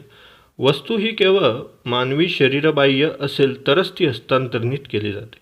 येते लक्षात. हे त्याच्या बाह्य आणि वैयक्तिक गुणधर्मानुसार झाले पाहिजे. उदाहरणार्थ पिशवी, खुर्ची इत्यादी. ओके. भौतिक हस्तांतरण क्षमता म्हणजे काय? बॉक्समध्ये दिलेलं आहे.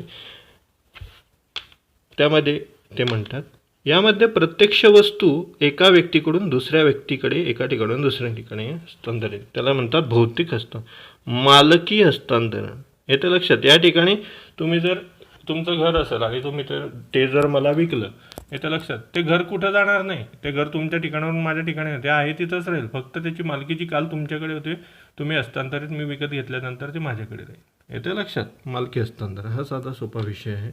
Nothing rocket science in this. Okay. वैयक्तिक उत्पन्न. व्यक्तीला त्याच्या सर्व स्रोतांकडून मिळणारे मोबदले म्हणजे त्याचे वैयक्तिक उत्पन्न होय. वैयक्तिक व्ययशक्य उत्पन्न म्हणजे डिस्पोजेबल इन्कम त्याला इंग्रजीमध्ये म्हणतात.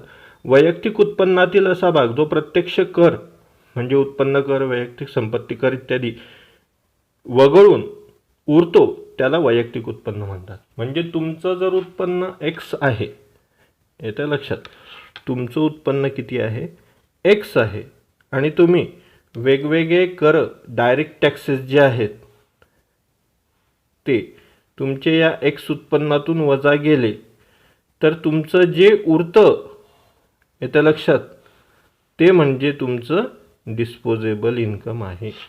येतं लक्षात. हा या ठिकाणी लक्षात ठेवण्याचा भाग आहे.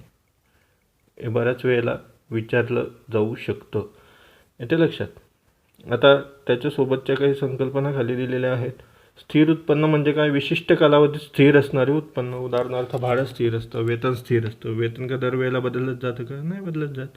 अस्थिर उत्पन्न विशिष्ट कालावधीत अस्थिर असणारे म्हणजे उदाहरणार्थ नफा. येतं लक्षात. नफा हा कधी आज जास्त तर उद्या कमी, तर कधी नफाच नाही उलट तोटा होईल. येतं लक्षात. याला म्हणतात अस्थिर उत्पन्न. उदाहरणार्थ सोन्याचा दर आज जास्त आहे, ठीक आहे, उद्या तो जास्त राहील याची शक्यता आहे का, नाही, तर ते अस्थिर उत्पन्न आहे. पैशातील उत्पन्न, जे उत्पन्न देशाच्या चलनात प्राप्त होते त्याला पैशातील उत्पन्न किंवा मौद्रिक उत्पन्न असं म्हणतात. वास्तव उत्पन्न प्रत्यक्ष खर्च करण्यायोग्य उत्पन्न होय. येतं लक्षात. म्हणजे तुमच्याकडे जी सॅलरी आहे, ठीक आहे, कागदोपत्री ती किती असेल, 10,000 15,000 जे काय असेल, फॉर एक्झाम्पल 15,000 आहे, आणि तिच्यातून तुमचे टॅक्सेस PF वगैरे कट झाला 5,000 रुपये, 15,000 पेमेंट आहे, 5,000 कट झाले. कागदावर तुमचं उत्पन्न किती आहे, मिळकत किती आहे, 15,000, मात्र हातात किती आहे, ते आहे 10,000. ठीक आहे, आली 10,000. तुम्ही इन्शुरन्स वगैरे काढलेले आहे, काही लोन्स वगैरे काढलेले आहेत पॉलिसीजचे, ते कट झाले 3,000. 10 मधून 3 गेले, किती उरले, येते लक्षात, 7,000.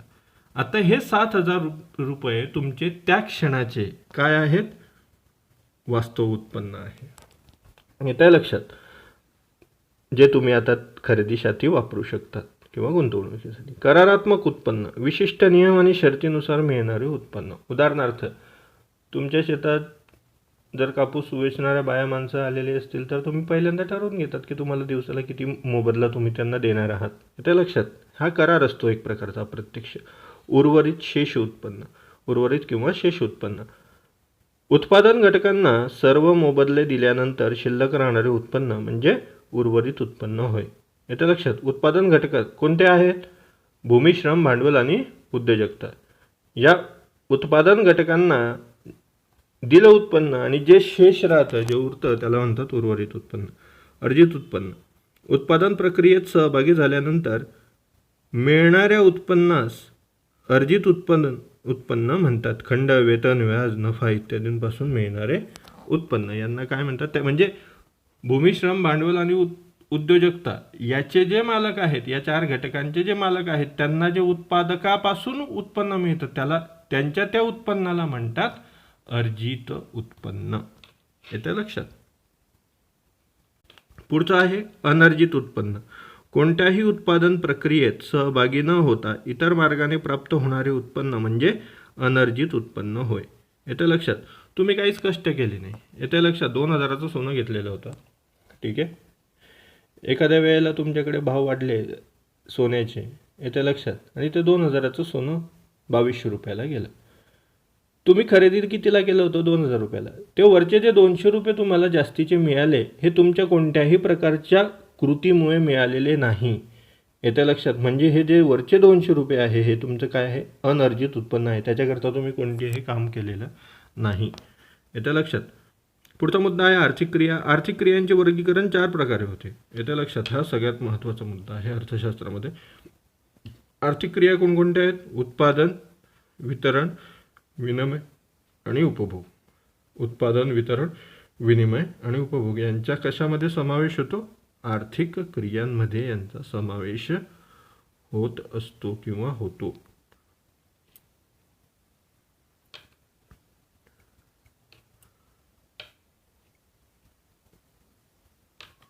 उत्पादन उपयोगितांची निर्मिती म्हणजे उत्पादन होय. भूमी, श्रम, भांडवल आणि संयोजन. येतं लक्षात.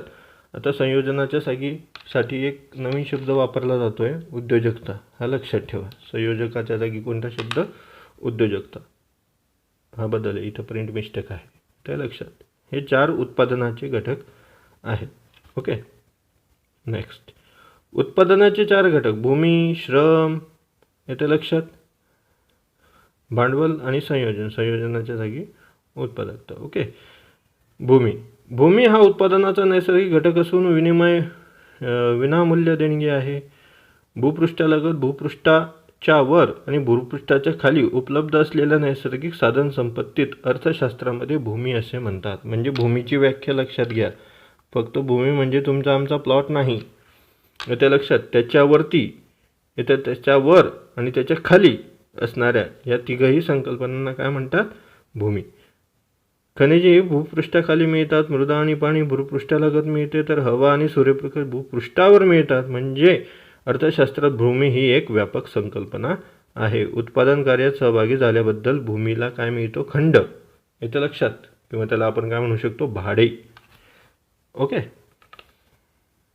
श्रम. उत्पादन प्रक्रियेत श्रम हा मानवी घटक आहे.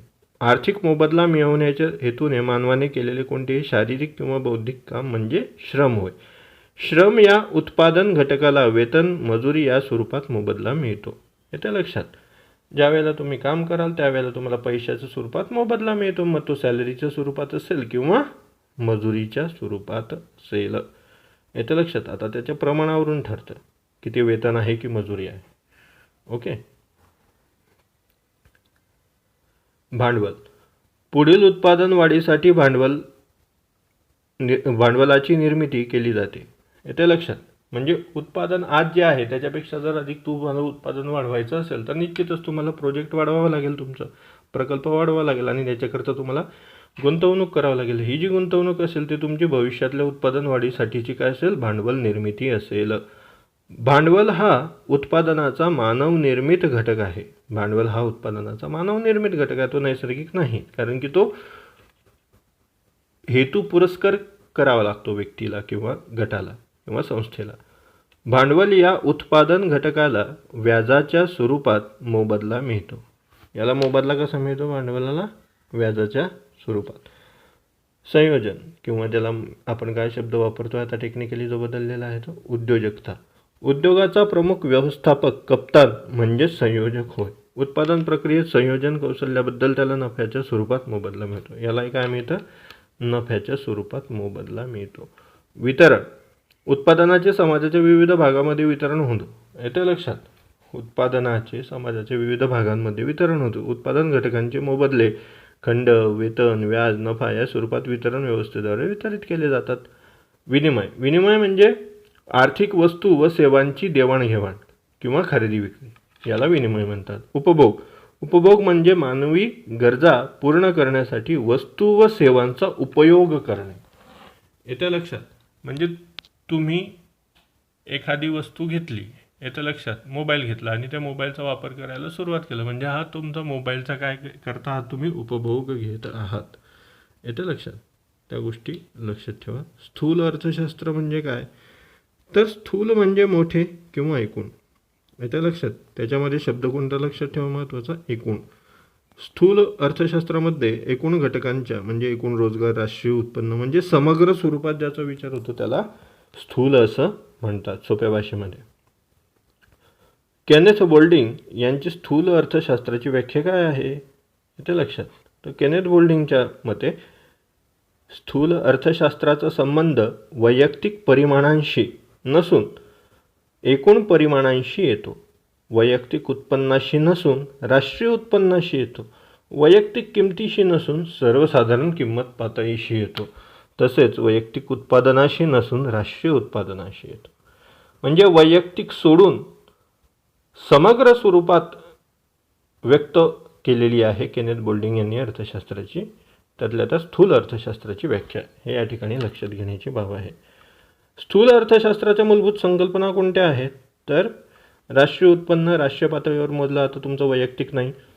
राष्ट्रीय उत्पन्न हे देशाच्या आर्थिक व्यवहारांशी संबंधित असते, त्याला देशाचे एकूण उत्पन्न असेही म्हणतात. एका आर्थिक वर्षात अर्थव्यवस्थेमध्ये उत्पादित झालेल्या अंतिम वस्तू व सेवांच्या बाजारभावानुसार केलेली गणना म्हणजे राष्ट्रीय उत्पन्न होय. येतं लक्षात. आता या ठिकाणी कोणकोणते शब्द महत्त्वाचे आहे? एका आर्थिक वर्षात, ठीक आहे, अर्थव्यवस्थेमध्ये उत्पादित झालेल्या अंतिम वस्तू व सेवा कोणत्या दरानुसार? बाजारभावानुसार. हे शब्द कायमस्वरूपी लक्षात. एका आर्थिक वर्षात म्हणजे तुमचं माझं भारताचं आर्थिक वर्ष कोणतं आहे? 1 एप्रिल ते 31 मार्च या आर्थिक वर्षात. अर्थव्यवस्था कोणाची? भारताची. म्हणजे भारताच्या भौगोलिक क्षेत्रामध्ये बॉर्डर्सच्या आत झालेलं 1 एप्रिल ते 31 मार्चपर्यंतचं अंतिम वस्तू व सेवांचं बाजार भावानुसार केलेली गणना किंवा मोजमाप म्हणजे काय झालं? भारताचं राष्ट्रीय उत्पन्न झालं. येते लक्षात. हे अत्यंत महत्त्वाचं बाब आहे. राष्ट्रीय उत्पन्नाची व्याख्या लक्षात ठेवा, खूप अत्यंत महत्त्वाची आहे.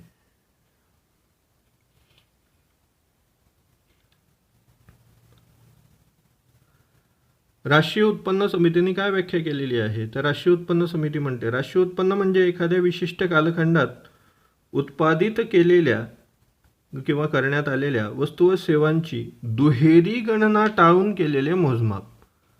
येते लक्षात. दुहेरी गणना टाळून. मग हे दुहेरी गणना कसं टाळायचं हे त्या देशाचे फॉर्म्युले त्या देशाने ठरवायचे.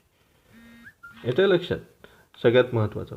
येते लक्षात. दुहेरी गणना म्हणजे एक वस्तू दोनदा मोजली नाही गेली पाहिजे. आता याचं जर उदाहरण द्यायचं झालं तर एक तर तुम्ही पेन जो आहे त्या पेनाची किंमत मोजा किंवा त्या पेनाला लागलेलं प्लास्टिक जे आहे त्याची किंमत स्वतंत्र वगळून मोजा. नाही तर तुम्ही ते प्लास्टिकची पण किंमत कच्च्या मालामध्ये गणणार, परत त्याचा फायनल त्या पेनाची त्याच्यापासून जो पेन तयार झाला त्याची, म्हणजे ते प्लास्टिक तर पुन्हा ऑलरेडी विचारात घेतलं गेलेलं आहे. त्याचं पुन्हा जर तुम्ही पेनाची किमतीमध्ये ॲडिशन केली तर ती काय झाली? दुहेरी आवृत्ती होईल आणि अशातून काय निर्माण होईल? फुगवटा निर्माण होईल. तुम्हाला खरी किंमत कळणार नाही. त्याच्यामुळे तुम्हाला पहिल्यांदा हे ठरवून घ्यावं लागेल की तुम्हाला नेमके कोणत्या टप्प्यावरचे कसं मोजमाप करायचं आहे. येतं लक्षात. बचत उत्पन्नाचा असा भाग जो भविष्यातल्या गरजा पूर्ण करण्यासाठी सध्याच्या उपभोगाचा त्याग करून शिल्लक राहतो. येतं लक्षात. म्हणजे 10 रुपये आहेत, ठीक आहे, 10 रुपये आहेत, जो भविष्यातल्या गरजा पूर्णत्व करणार म्हणजे आज मला 10 रुपये खर्चही करता येऊ शकतात वडापाव खाऊन, ठीक आहे. वडापाव खाऊन मला 10 रुपये खर्चही करू शकता येऊ. येते लक्षात.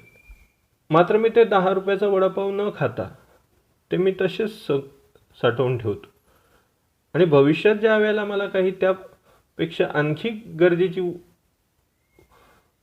वस्तू विकत घ्यावीशी लागली तर त्यावेळेला मी ते 10 रुपये खर्च करेल. म्हणजे भविष्यातल्या अत्यावश्यक गरजांची पूर्तता करण्यासाठी मी आतापासून तरतूद करून ठेवतो आहे. आताची गरज टाळून, आताची ती गरजच नाही, माझं म्हणजे आहे मला भूक, येतं लक्षात, मला खावंसं वाटतंय, वडापाव खावंसं वाटतंय, मात्र घरी जाऊन मी जेवण करू शकतो. येतं लक्षात. म्हणजे फूड ही माझी नीड आहे, पण ती वडापावच असली पाहिजे दिस इज नॉट नेसेसरी. येतं लक्षात. माझ्याकरता फूड अरेंजमेंट आहे दुसरं, घरी जाऊन मी थाळीवर बसून जेवण करू शकतो. येतं लक्षात. ओके. त्या अर्थाने गुंतवणूक बचतीतून भांडवलाची निर्मिती होते आणि भांडवलाचा वापर उत्पादन प्रक्रियेसाठी करणे म्हणजे गुंतवणूक होय. बचतीतून भांडवलाची निर्मिती होते. येतं लक्षात. बचत म्हणजे पहिला भांडवलाच्या निर्मितीसाठी पहिला प्राधान्यक्रम कोणता आला? बचत. बचतीतून काय निर्माण होते? गुंतवणूक. येतं लक्षात. बचतीतून भांडवलाची निर्मिती होते आणि भांडवलाचा वापर उत्पादन प्रक्रियेसाठी करणे म्हणजे गुंतवणूक होते. बचतीतून काय होते? भांडवलाची निर्मिती आणि भांडवलाच्या निर्मितीतून उत्पादन प्रक्रियेसाठी त्या भांडवलाचा वापर करणे म्हणजे ती काय होते? गुंतवणूक. येतं लक्षात. व्यापार चक्र अर्थव्यवस्थेत घडून येणाऱ्या आर्थिक चढउतारांमुळे जे व्यापारात बदल घडून येतात त्यांना व्यापार चक्रे म्हणतात. येतं लक्षात. ते प्रामुख्याने आर्थिक क्रियांमधील चढउतारामध्ये होतात. उदाहरणार्थ तेजी, मंदी यासारख्या संकल्पना. सामान्य किंमत पातळीत वाढ झाली तर तेजी म्हणतो. येत्या लक्षात. सातत्याने सामान्य किंमत पातळीत होण्यात जाणारी घट म्हणजे काय होते? मंदी. आर्थिक वृद्धी हा आपल्या सिलेबसचा पण टॉपिक आहे, येते लक्षात. आर्थिक वृद्धी हा तुमचा माझा अभ्यासक्रमाचाही महत्त्वाचा भाग आहे आणि आर्थिक विकास आणि त्याच्या मोजमापाची निर्देशक सिलेबसला जसं तसं लिहिलेलं आहे. ठीक आहे. आर्थिक वृद्धी. आर्थिक वृद्धी या संकल्पनेला संख्यात्मक दृष्टिकोन आहे. म्हणजे ही कोणती टर्म आहे? क्वांटिटेटिव्ह, संख्यात्मक. सोप्या शब्दात सांगायचे तर आर्थिक वृद्धी म्हणजे दीर्घकाळात देशाच्या वास्तव उत्पन्नात झालेली वाढ. देशाच्या वास्तव उत्पन्नात झालेली संख्यात्मक वाढ म्हणजे आर्थिक वृद्धी होय. अत्यंत सोपी आणि साधी संकल्पना. आर्थिक विकास. आर्थिक विकास ही एक व्यापक संकल्पना असून त्यात एक गुणात्मक दृष्टिकोन आहे. म्हणजे आर्थिक वृद्धी ही क्वांटिटेटिव्ह आहे, संख्यात्मक आहे, आणि आर्थिक विकास ही काय आहे? क्वालिटेटिव्ह आहे, गुणात्मक आहे. येतं लक्षात. आता क्वांटिटेटिव्ह आणि क्वालिटेटिव्ह काय आहे सोप्या अर्थात समजून घेऊ उदाहरणामध्ये. बघा, एखाद्या व्यक्तीची उंची येत्या लक्षात. म्हणजे विशाल पवार मी जर आहे तर माझी उंची 6 फूट 2 इंच आहे. ठीक आहे.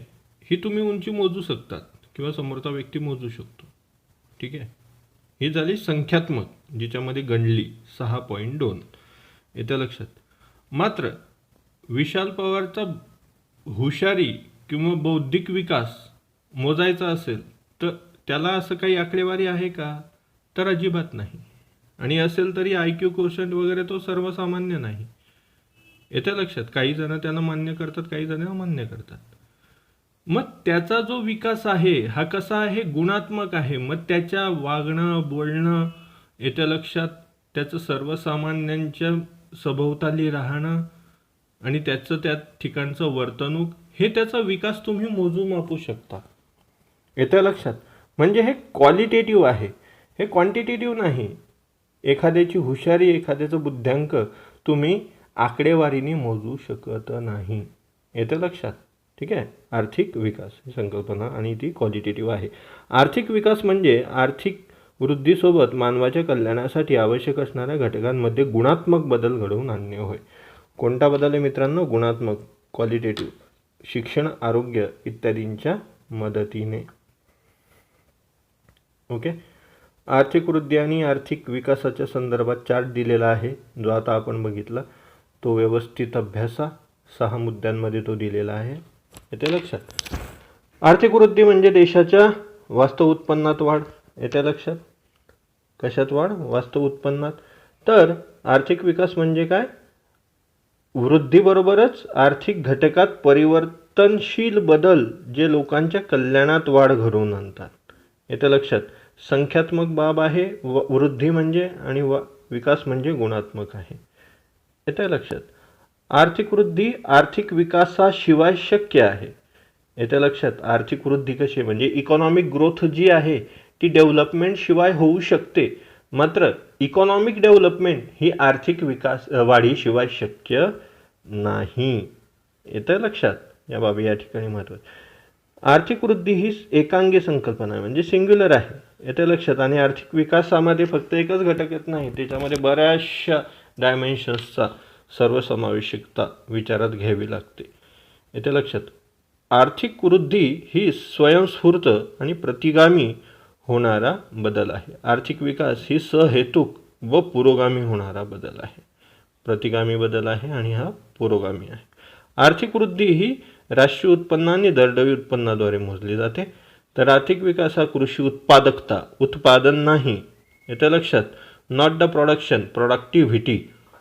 येतं लक्षात. याच्याने आणि राहणीमानाच्या दर्जा इत्यादींद्वारे ती मोजली जाते. हा सगळ्यात महत्त्वाचा भाग या ठिकाणी आहे. ठीक आहे. या ठिकाणी तुमचं हे पहिलं प्रकरण संपत आहे. होप तुम्हाला हे प्रकरण कळालं असेल. येतं लक्षात. आणि त्यामध्ये काही जर तुम्हाला शंका असेल तर तुम्ही कमेंट बॉक्समध्ये विचारू शकतात.